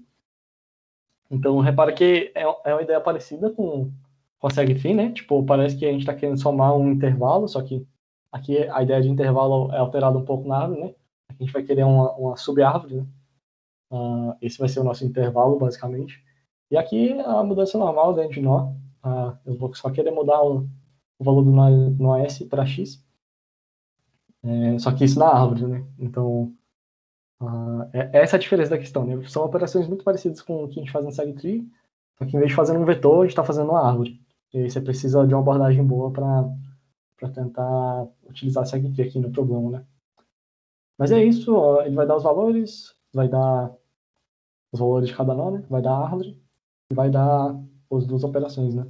A operação 1, que é a de atualização, ele vai dar o valor X, né? Para quando ele quer atualizar e qual nó ele vai atualizar, que é o S. E a operação de query, 2S, que é ele só passa um nó e você fala, né? Qual a soma da subárvore daquele nó.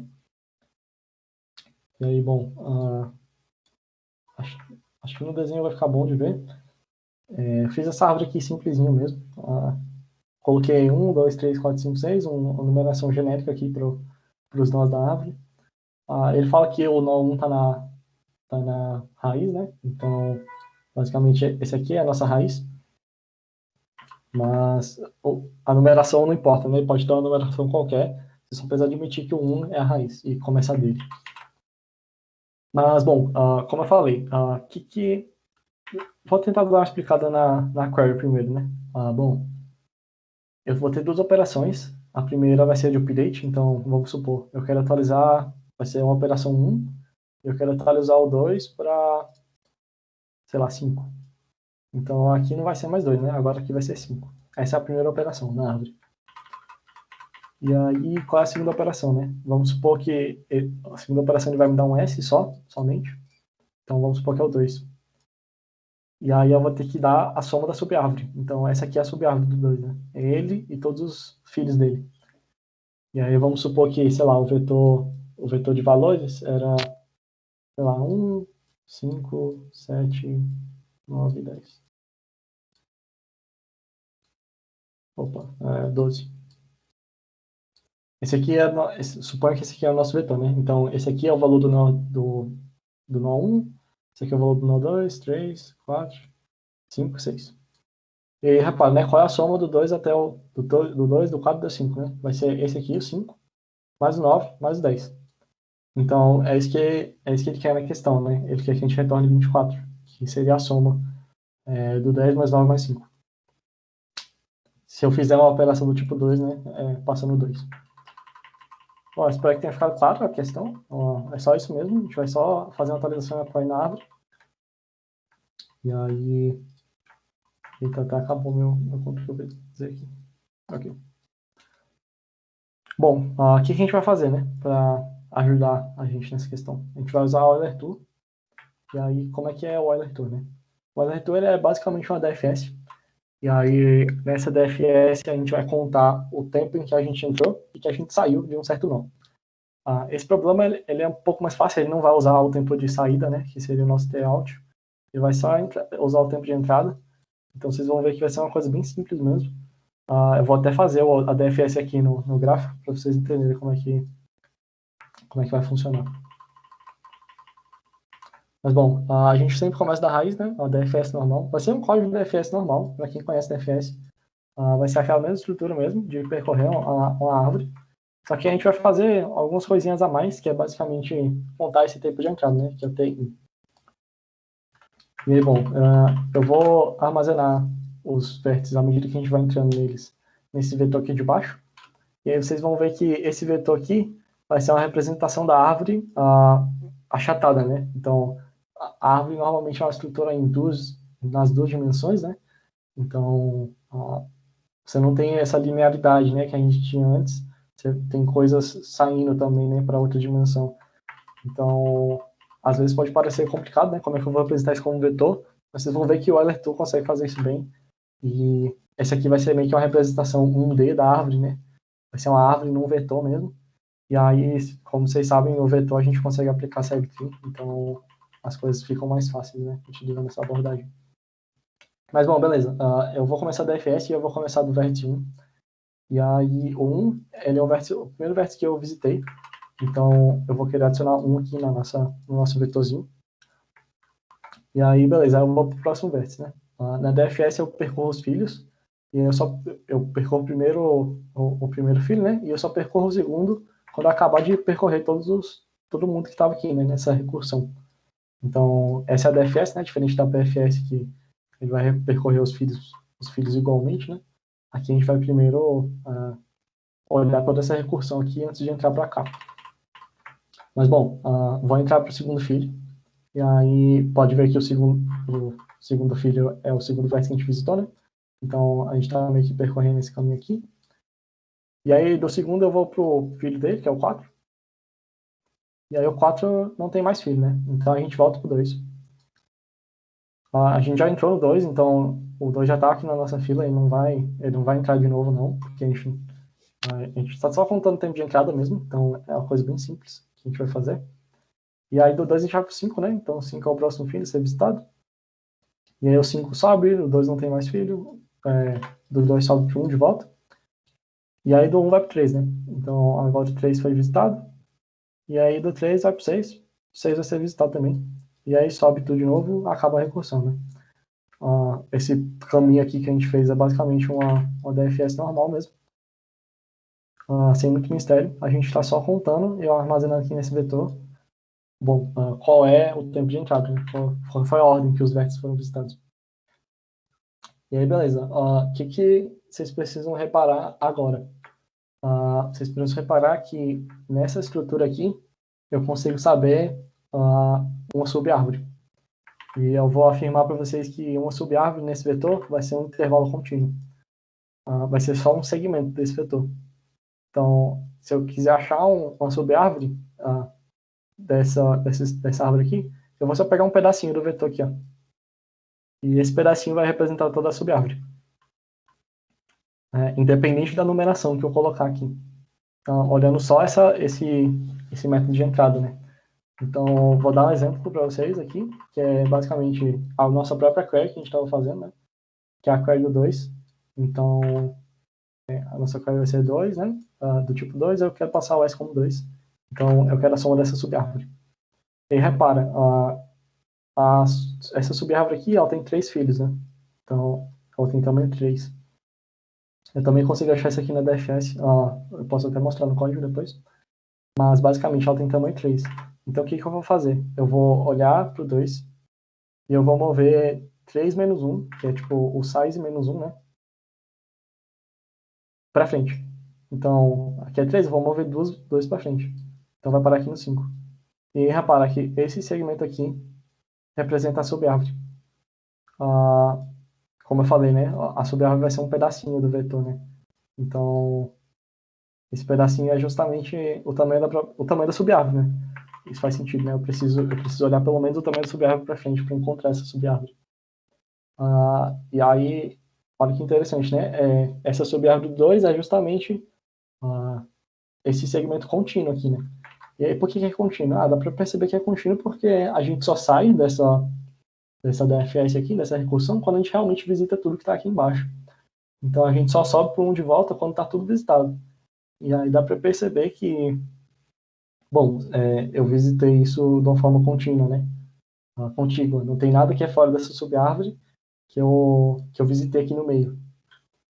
E aí é uma coisa interessante de se notar, né? Que subárvores agora são representadas como elementos, como segmentos contínuos. E aí uma coisa mais interessante ainda agora é que, bom, a gente sabe que segmentos contínuos a gente consegue fazer tanto query quanto update, né? Lá na nossa segtree. Apesar de que o update nem vai precisar aqui, né? Mas eu consigo fazer query. E é justamente a nossa operação 2, né?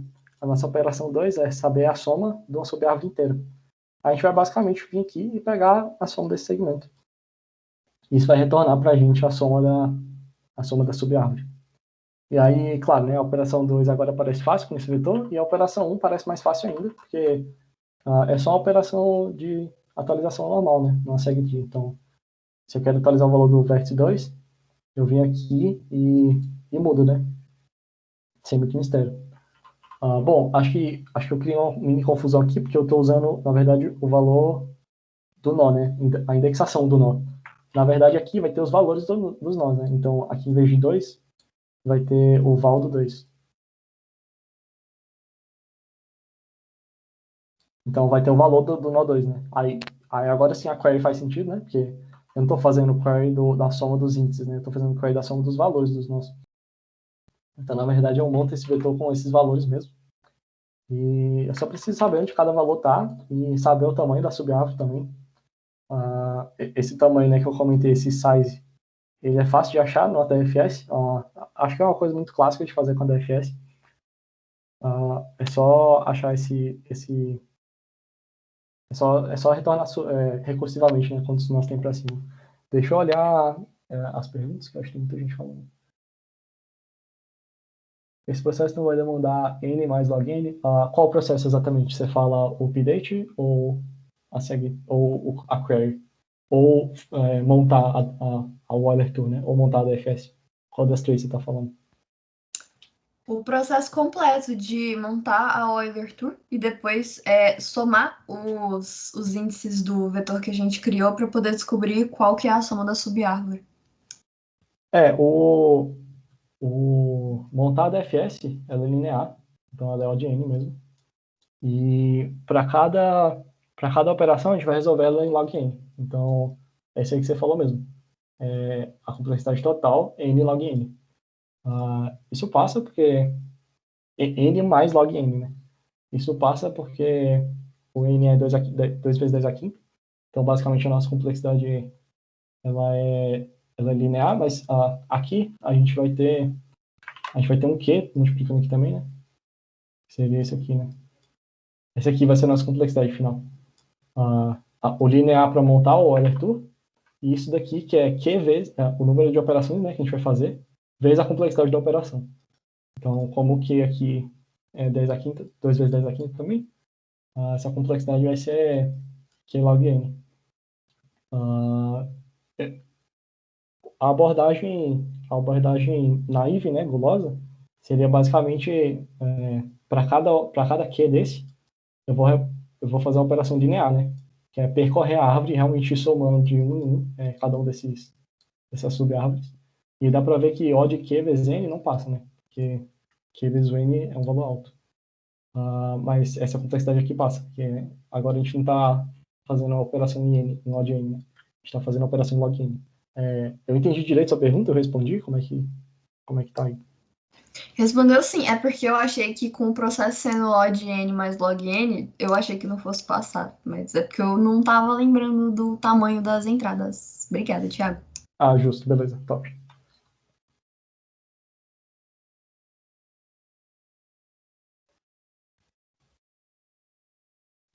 Porque tem que procurar o nó e somar com a segue aqui. Bom, a gente quer basicamente a soma dessa subálgebra aqui, né? Deixa eu até trocar de cor. Não sei. Enfim, vai com vermelho mesmo. A gente quer basicamente trocar essa. A gente quer basicamente fazer a query nessa subárvore, né? Então eu preciso procurar aqui nesse vetor onde é que está o 2, né? Essa é a procura que eu faço. Onde começa a subárvore.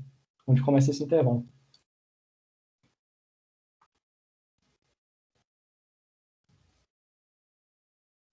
Top, justo. Agora fez sentido. Top. Pode repetir a parte que você fala sobre a intervalo do vetor? Eu posso. Deixa eu apagar isso aqui que tá uma bagunça agora.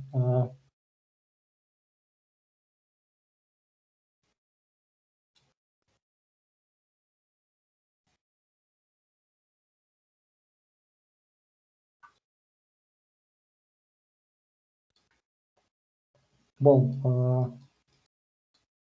eu vou fazer a DFS de novo rapidinho. Basicamente, a gente faz a DFS, né? Que é a DFS normal, que todo mundo conhece. É o mesmo algoritmo. A única diferença é que a gente vai montar esse vetor enquanto a gente percorre, né, o grafo.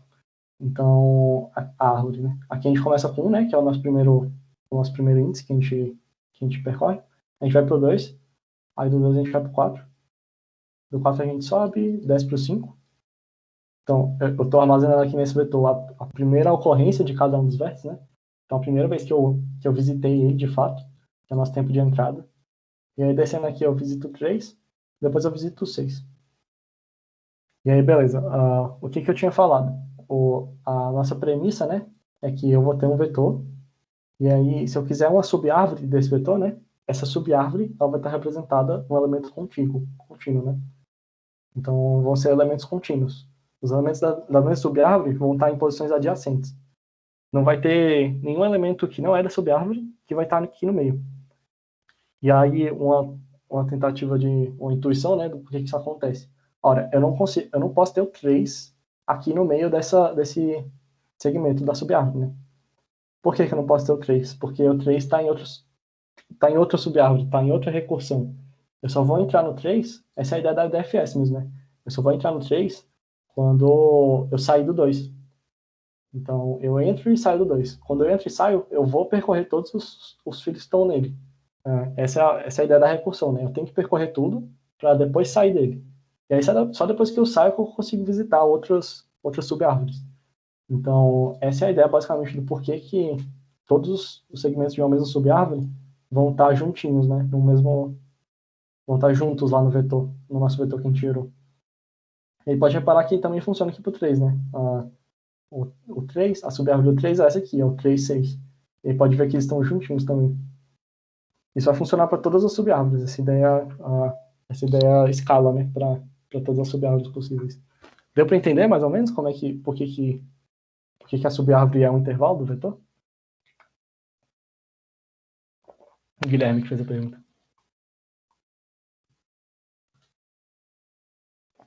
Top. Eu omiti a pergunta. Calma, deixa eu ler ela. Como você acha o começo do segmento? Tá, aqui, né, eu omiti um pouco, né, como é que eu acho esse 2. Então, eu só falei que eu tenho que procurar no vetor, e não falei como. Mas, basicamente, a gente também vai montar outro vetor, que é só informando a posição de cada vértice. E a gente monta isso enquanto a gente faz a DFS, né? Então, quando eu cheguei aqui no 1, eu sei que ele é o primeiro. Então, eu vou fazer, por exemplo, position, né? Esse vai ser o nosso vetor position. E eu vou falar que o position no time que eu cheguei. Não, tá, é o contrário. O position no índice do vértice 1 é time.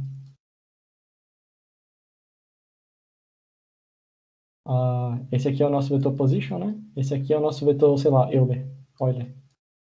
Eu chamei de Euler lá no código. Então, isso aqui a gente vai fazer no position, e aí no Euler a gente vai fazer justamente ao contrário, né? A gente vai fazer o Euler de time, time mais, né? Talvez, que a gente está sempre somando. Enfim, vou botar só time.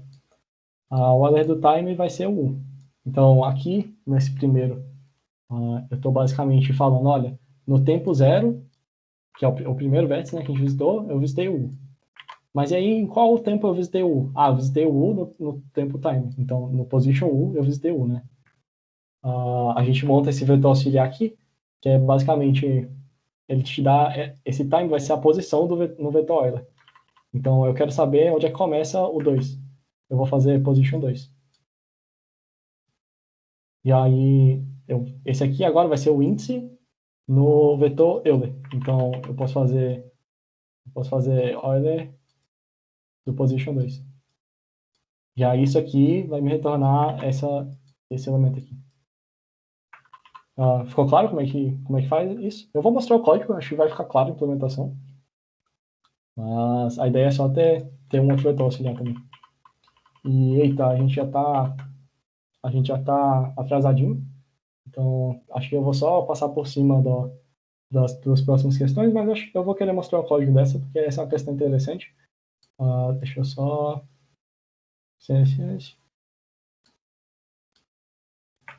Não vou codar não, vou só mostrar mesmo.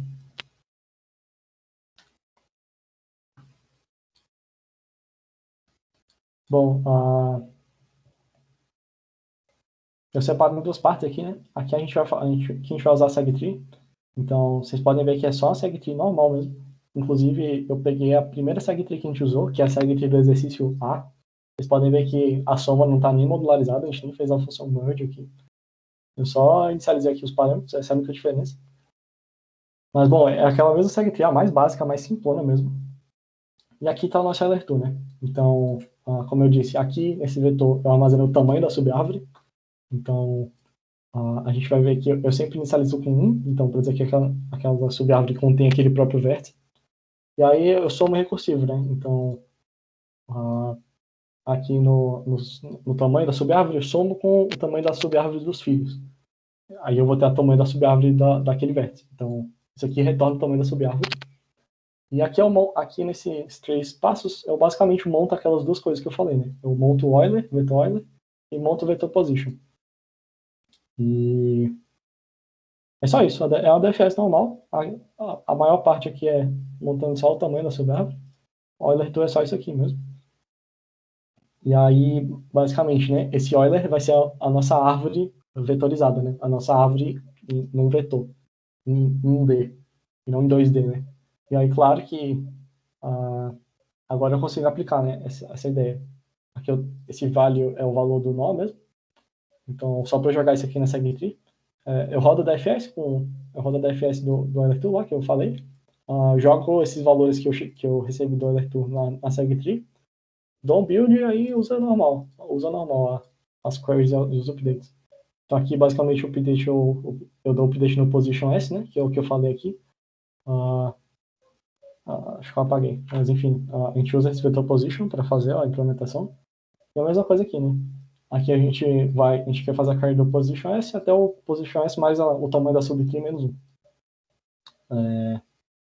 É basicamente essa a questão, não tem muito mistério não.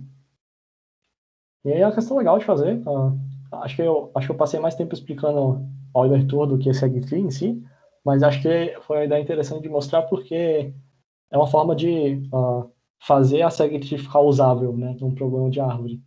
E essa ideia aqui é muito boa para resolver problema. O Euler está em todos os cantos das exatas.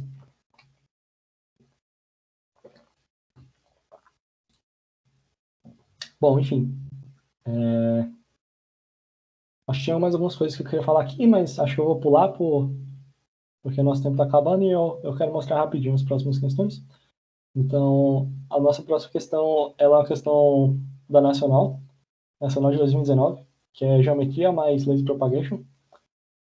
Eu não vou ler a questão, eu vou só explicar rapidinho, mas basicamente essa imagem aqui dá uma intuição para a gente. A gente vai querer saber a soma da interseção de retângulos. Então, eu fiz aqui um desenho, né?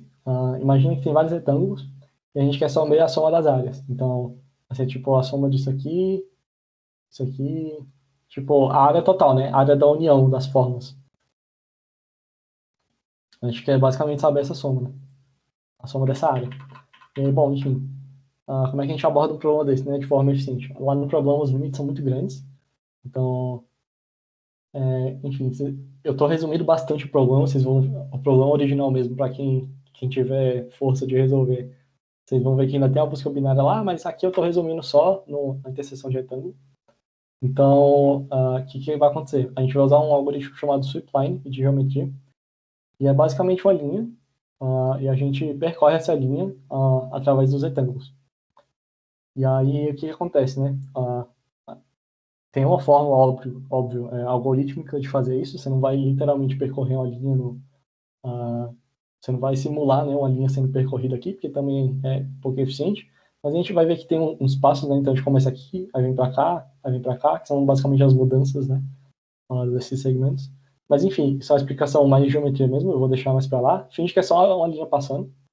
E aí, olha que interessante, né? Quando essa linha entra em contato com esse pedaço aqui, agora esse pedaço da linha vai estar pintado. Então, tipo, é como se estivesse formando, esse pedacinho aqui tem um retângulo aqui, né? E aí, à medida que a gente vai movendo essa linha, eita, ficou um pedacinho aqui. À medida que a gente vai movendo essa linha, né, a interseção vai aumentando. Então aqui, agora, eu vou ter essa interseção aqui, né? E aí eu não sei se vocês já repararam, mas parece muito que eu estou modificando um vetor. Parece que essa linha é um vetor, e aí eu estou meio que modificando pedacinhos desse vetor, sabe? E eu acho que é justamente essa intuição de conseguir usar a SegTree, né? Porque a gente vai tratar essa linha como se fosse um vetor, né? A gente vai resumir esse problema, que é um problema bidimensional, né, de 2 dimensões, em vários probleminhas de uma dimensão, né, à medida que a gente vai afastando essa reta. E aí repara, né, que se eu quero saber a área desse pedacinho, né, que a reta tá passando, eu só preciso basicamente, eu preciso ter a informação, né, de quanto desse segmento está pintado, né. Então, se eu mover, sei lá, 3 metros para cá, assim, eu preciso saber a quantidade que está pintada. Então, sei lá, vamos supor que deu x e eu multiplico por 3. E aí, como é que eu achei esse x, né? Se você olhar só para essa estrutura aqui, que eu desenhei. Opa, não puxei tudo. Isso aqui é um vetor, né? Como eu disse. Você vai basicamente tratar isso aqui como se fosse um vetor mesmo. Tipo, você vai ter uma parte que está pintada, né? Que está ligada. E aí, isso aqui vira uma query de segtree, né? Eu vou basicamente querer a soma de, tipo, vamos supor que aqui são zeros, né? E aqui são uns. E aí eu vou basicamente fazer uma query que não... Ele fala também que ele quer dentro desse retângulo, então olha a dificuldade da questão, né? Ele ainda quer que seja dentro de um quadrado específico. E aí fica muito fácil com o segtree também, porque você pode só pegar o tamanho de um segmento aleatório que você quiser. Então, você falou que aquele quadrado lá, que ele quer a área dentro, é LR, né? Essas dimensões aqui são de L até R. Eu basicamente faço a query de L até R. E isso aqui vai me mostrar o quanto a quantidade, né, desse vetor que está pintado. Então, é uma abordagem bem interessante para usar segtree, que não é segtree num vetor exatamente, é segtree no espaço, né? A gente está fazendo query no espaço. Então, é uma aplicação legal da segtree, né?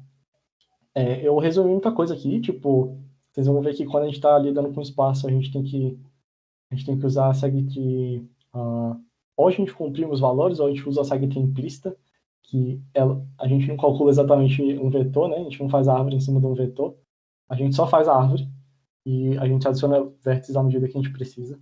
Então, às vezes a árvore fica meio descompensada assim, tipo, não vai ter um vetor de base aqui, né? Então, às vezes a gente precisa abrir mais vértices para um lado do que para o outro. Mas, enfim, detalhes de implementação, eu espero que a ideia tenha ficado simples, né? Que é essa ideia aqui de usar segtree no espaço. Essa parte do stripline é um pouquinho mais complicada. A gente provavelmente vai ver nas aulas de geometria, talvez na segunda aula de geometria, porque esse aqui é um pouco mais complicado mesmo. Mas eu espero que tenha ficado claro que a gente reduziu o problema bidimensional em vários probleminhas unidimensionais. E o problema unidimensional é fácil de resolver com segtree. Mas, bom, agora a gente vai pro...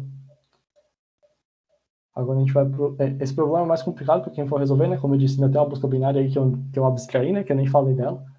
O problema é um pouco mais complicado que isso, mas essa é a ideia principal, né? Essa aqui é a ideia mais difícil do problema. Quem conseguiu fazer esse stripline e essa segtree aqui entrou no top 15 da Nacional.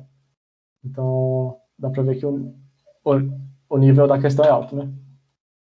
Mas, bom, para a última questão, eu vou querer mostrar rapidinho, nesses 10 últimos minutinhos que a gente tem, a ideia de Merge Sort Tree.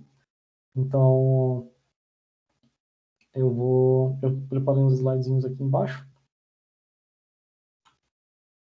Eu espero que dê tempo de passar pela mais a ideia principal. Basicamente, essa é uma segtree normal de soma. Não tem lazy propagation, não tem nada. É aquela segtree basicona mesmo do início, lá da primeira aula.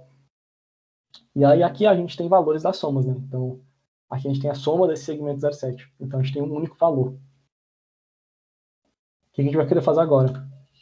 A gente vai querer armazenar todos os elementos de forma ordenada, em vez do valor em si, né? Então, aqui eu tinha 50, né? Que era a soma de todos os elementos aqui embaixo. Agora eu não quero 50, agora eu quero que todos os elementos estejam lá. E eu quero que isso seja feito de forma ordenada, né? Para que eu consiga unir essas coisas de forma rápida. E por outros motivos também, que eu mostro mais pra frente. Mas basicamente, eu vou ter o segmento ordenado. Então, aqui, esse segmento 0,3 aqui, ele representa o 2, 1, 5, 2. E aqui eu armazeno ordenado, né? Então, 1, 2, 2, 5. E aí, repare que não é difícil unir dois vértices, porque eu vou fazer uma coisa muito parecida com o que a gente faz no Merge Sort. Por isso que o nome é Merge Sort Tree, né? Óbvio. Essa estrutura é muito parecida com o Merge Sort em si, para quem conhece, né? Esse sort. Basicamente, eu tenho dois ponteirozinhos, né? E eu vou olhando, né? Um joga para cá, aí dois. O 2 é menor do que esse aqui? Não, então joga esse daqui para lá. Aí vai jogando, até que e esse vetor aqui vai ficar ordenado também, né? Não vou ficar me explicando muito por que o merge sort funciona, mas quem quiser olhar o porquê pode olhar depois. Mas aí você pode se perguntar, né? Isso não estoura a memória? Tipo, armazenar um vetor inteiro no nó não vai estourar a memória? E aí eu falo que não, porque a altura dessa árvore é log n. E aí eu não sei se vocês conseguem reparar, mas em cada altura eu armazeno uma quantidade linear de elementos. Então, aqui eu armazeno 8 elementos, né? Que é o tamanho do vetor, nessa altura daqui. Aí nessa altura daqui de cima eu também armazeno 8. Aqui eu também armazeno 8, aqui eu também armazeno 8. Então, como eu só tenho log n alturas, a complexidade de memória dessa estrutura é n log n. Então a gente consegue manter isso. Apesar de conseguir manter a estrutura, a gente tem que ter cuidado com as queries que a gente faz, porque a query tem que ser log n. Então, uma query não pode percorrer o vetor. Ela tem que fazer alguma coisa ali que não percorra o vetor inteiro. E aí eu vou falar para vocês que normalmente é uma busca binária no vetor, já que ele está ordenadinho mesmo. Então, enfim, eu vou fazer uma query, que é uma query clássica, né, de fazer na merge sort tree, que é a query de quantidade de valores menores que x. Então, olha só que interessante, eu vou te dar um intervalo, né? Coloquei aqui? Não. Eu vou te dar um intervalo, e aí esse intervalo vai ser lá do vetor mesmo, não vai estar ordenado. E aí eu quero te perguntar quantos valores lá são menores que x. E aí repare que esse x pode ser qualquer coisa, né? Então, parece muito difícil de fazer com a série anterior, porque esse valor de x ele muda, né? Então não é um x fixo. Eu não consigo armazenar nos nós quais são os menores que x e o x muda. Então aqui eu basicamente armazeno todos ordenados. E aí o legal é que agora eu posso fazer um lower bound nesse nó, né? Para calcular quantos são menores que x. Então, por exemplo, vou dar um exemplo aqui, né? Eu vou pegar esse nó maior aqui. Eu vou fazer um lower bound no 4. Então eu quero saber quantos são lower bound ou upper bound, depende do que você está fazendo. Mas eu quero saber a quantidade de valores menores que 4 aqui nesse vetor, né? Então o lower bound ele vai achar em log n a posição, né, onde o 4 estaria, que seria tipo aqui. E aí você pode subtrair do início do vetor, né? Então, vetores têm essa estimativa de ponteiro. Então, vamos ver se achou o 4 aqui, que seria o lower bound jogaria para o 5, né? Aí você vê como é que você faz para ficar direitinho, mas basicamente, do início, que é esse 1 aqui, até a posição que a gente contou, são 4, né? Então, a gente vai fazer essa aritmética de ponteiro, a gente vai receber 4, que é justamente a quantidade de elementos menor que x. Bom, e aí isso é n log ao quadrado, essa operação, né? Porque eu basicamente faço uma busca binária em cada um dos nós. E normalmente na query eu desço 2 vezes, né? Vai ficar tipo 2 vezes log, enfim, abstrato log. E aí em cada nó eu faço uma operação logarítmica, né? Que é a busca binária, o lower bound. Então a operação fica log ao quadrado. Que não é muito ruim, e é uma abordagem extremamente eficiente para esse problema de quantidade de valores menores que x. Bom, acho que eu tive que passar muito rápido, não sei se ficou muito claro, mas eu deixei um material lá de Merge Sort Tree no, no GitHub, e a implementação é muito simples, você só vai alterar algumas coisinhas ali e armazenar vetores agora nos nós, e conseguir fazer esse merge aqui também, né? Dá para fazer um merge um pouco pior, que é só, tipo, unir esses vetores e dar um sort neles. Bom, enfim. E aí teve uma pergunta do Enzo que eu tinha lido errado na última aula, que ele perguntou se dava para contar números distintos em um intervalo. E aí a gente estava fazendo caracteres distintos.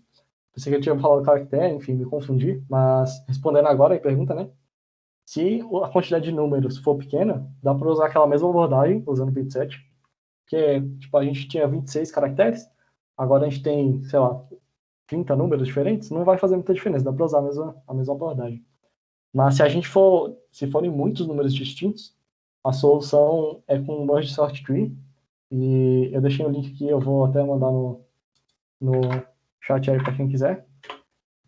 Não vou botar lá no GitHub não, senão vai ficar muito poluído, isso é muito específico. Mas é uma abordagem legal, a gente vai basicamente armazenar a última ocorrência do número, e aí essa query de quantos distintos existem no tamanho vai ficar bem fácil de fazer. Acho que dá até para explicar rapidinho aqui, já que tem uns 5 minutos ainda. Deixei um vetor aqui, e aí vamos supor que eu quero saber a quantidade de números diferentes nesse intervalo aqui. A resposta aqui de cara, né, fazendo aqui na hora, eu tenho 1, aí 1 se repete 2 vezes, eu tenho 2, eu tenho 5 e eu tenho 7, né? Então, a resposta para a nossa query seria 4. É a quantidade de números diferentes, né, desse conjunto. Como é que eu faria isso, né, com a segue aqui, com a merge sort tree? Em vez de armazenar lá no vetor os valores, eu vou armazenar qual foi o índice da última ocorrência do valor. Então, basicamente, quando o número não apareceu ainda, para a esquerda, eu coloco -1. E aí, esse aqui seria 1, né? Aí 2, 5. Eles não apareceram ainda, então eu boto -1 em todos. O 1 já apareceu. E o 1 apareceu na posição 0. Então eu coloco 0. O 1 já apareceu. E a última vez que ele apareceu foi na posição 0, 1, 2, 3. Então eu coloco 3. Essa é a ideia, né? Eu vou querer sempre colocar aonde o último valor apareceu. Aonde esse valor apareceu pela última vez. E aí o legal é que essa query aqui passa a ser a quantidade de números que são menores que L, que é esse intervalo aqui, né? O L aqui, R aqui. Então você quer a quantidade de números menores que L. E aí repara por que isso funciona, né? Porque eu quero que a última ocorrência tenha sido fora do intervalo. Se esse valor já apareceu dentro do próprio intervalo, eu não vou querer contar ele, né? Então, acho que é essa basicamente a ideia. Passei bem por cima mesmo, se quem quiser que eu explique depois, sei lá, na próxima aula de dúvidas pode perguntar. Mas essa ideia de armazenar a última ocorrência é bem usada também. Passei mais rápido agora por essas estruturas mais difíceis. Acho que ficou boa a aula. Acho que deu para explicar bem algumas questões mais importantes, né? Que são aquela de contagem e aquela de árvore. E o Alberto falou algumas coisas aí, deixa eu ver. O Maxwell perguntou se também tem update num tempo bom. Eu vou te falar que não, porque na Merge Start Tree, a gente. Esse merge aqui, ele é linear, né? Ou linear ou nlog-n, depende de como se implementa. Nlog-n vai ser só dar um sort nos vetores. Linear vai ser fazer aquele merge do Merge Start Tree mesmo. Mas como é linear, cada merge, eu não consigo fazer um update bom, sabe? Porque eu teria que fazer esse merge linear de novo. Então, a Merge Sort Tree, ela não faz o update de forma boa. Ela só faz essa query de upper bound de forma boa mesmo. Então, é um gasto, né, que você tem. Você ganha com a query muito poderosa, mas perde não podendo fazer o update.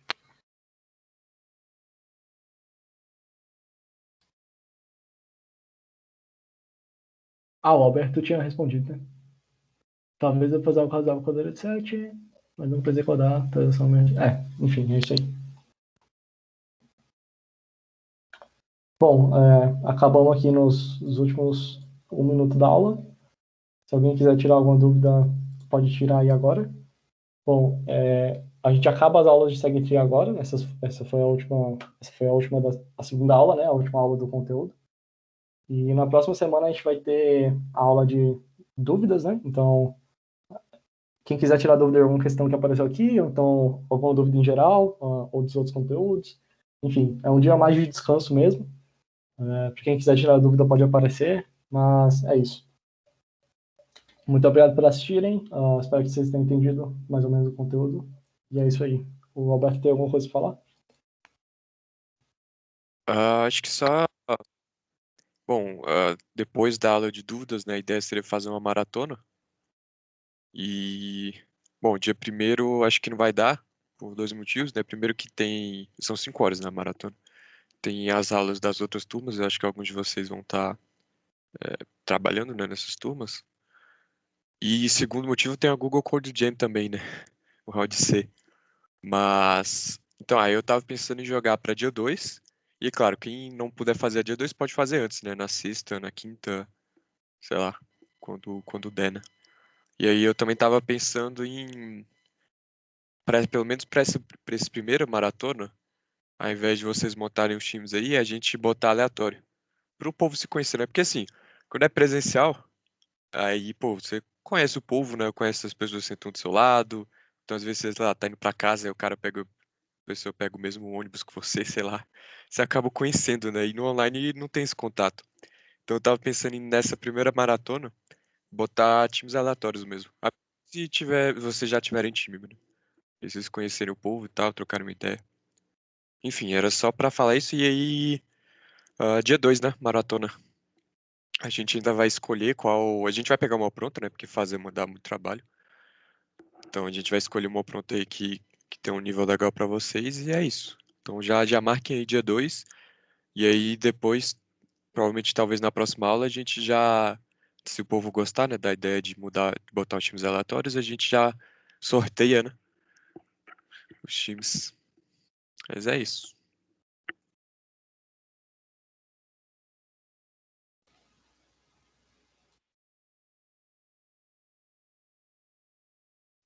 Acho que dá pra parar de gravar a aula.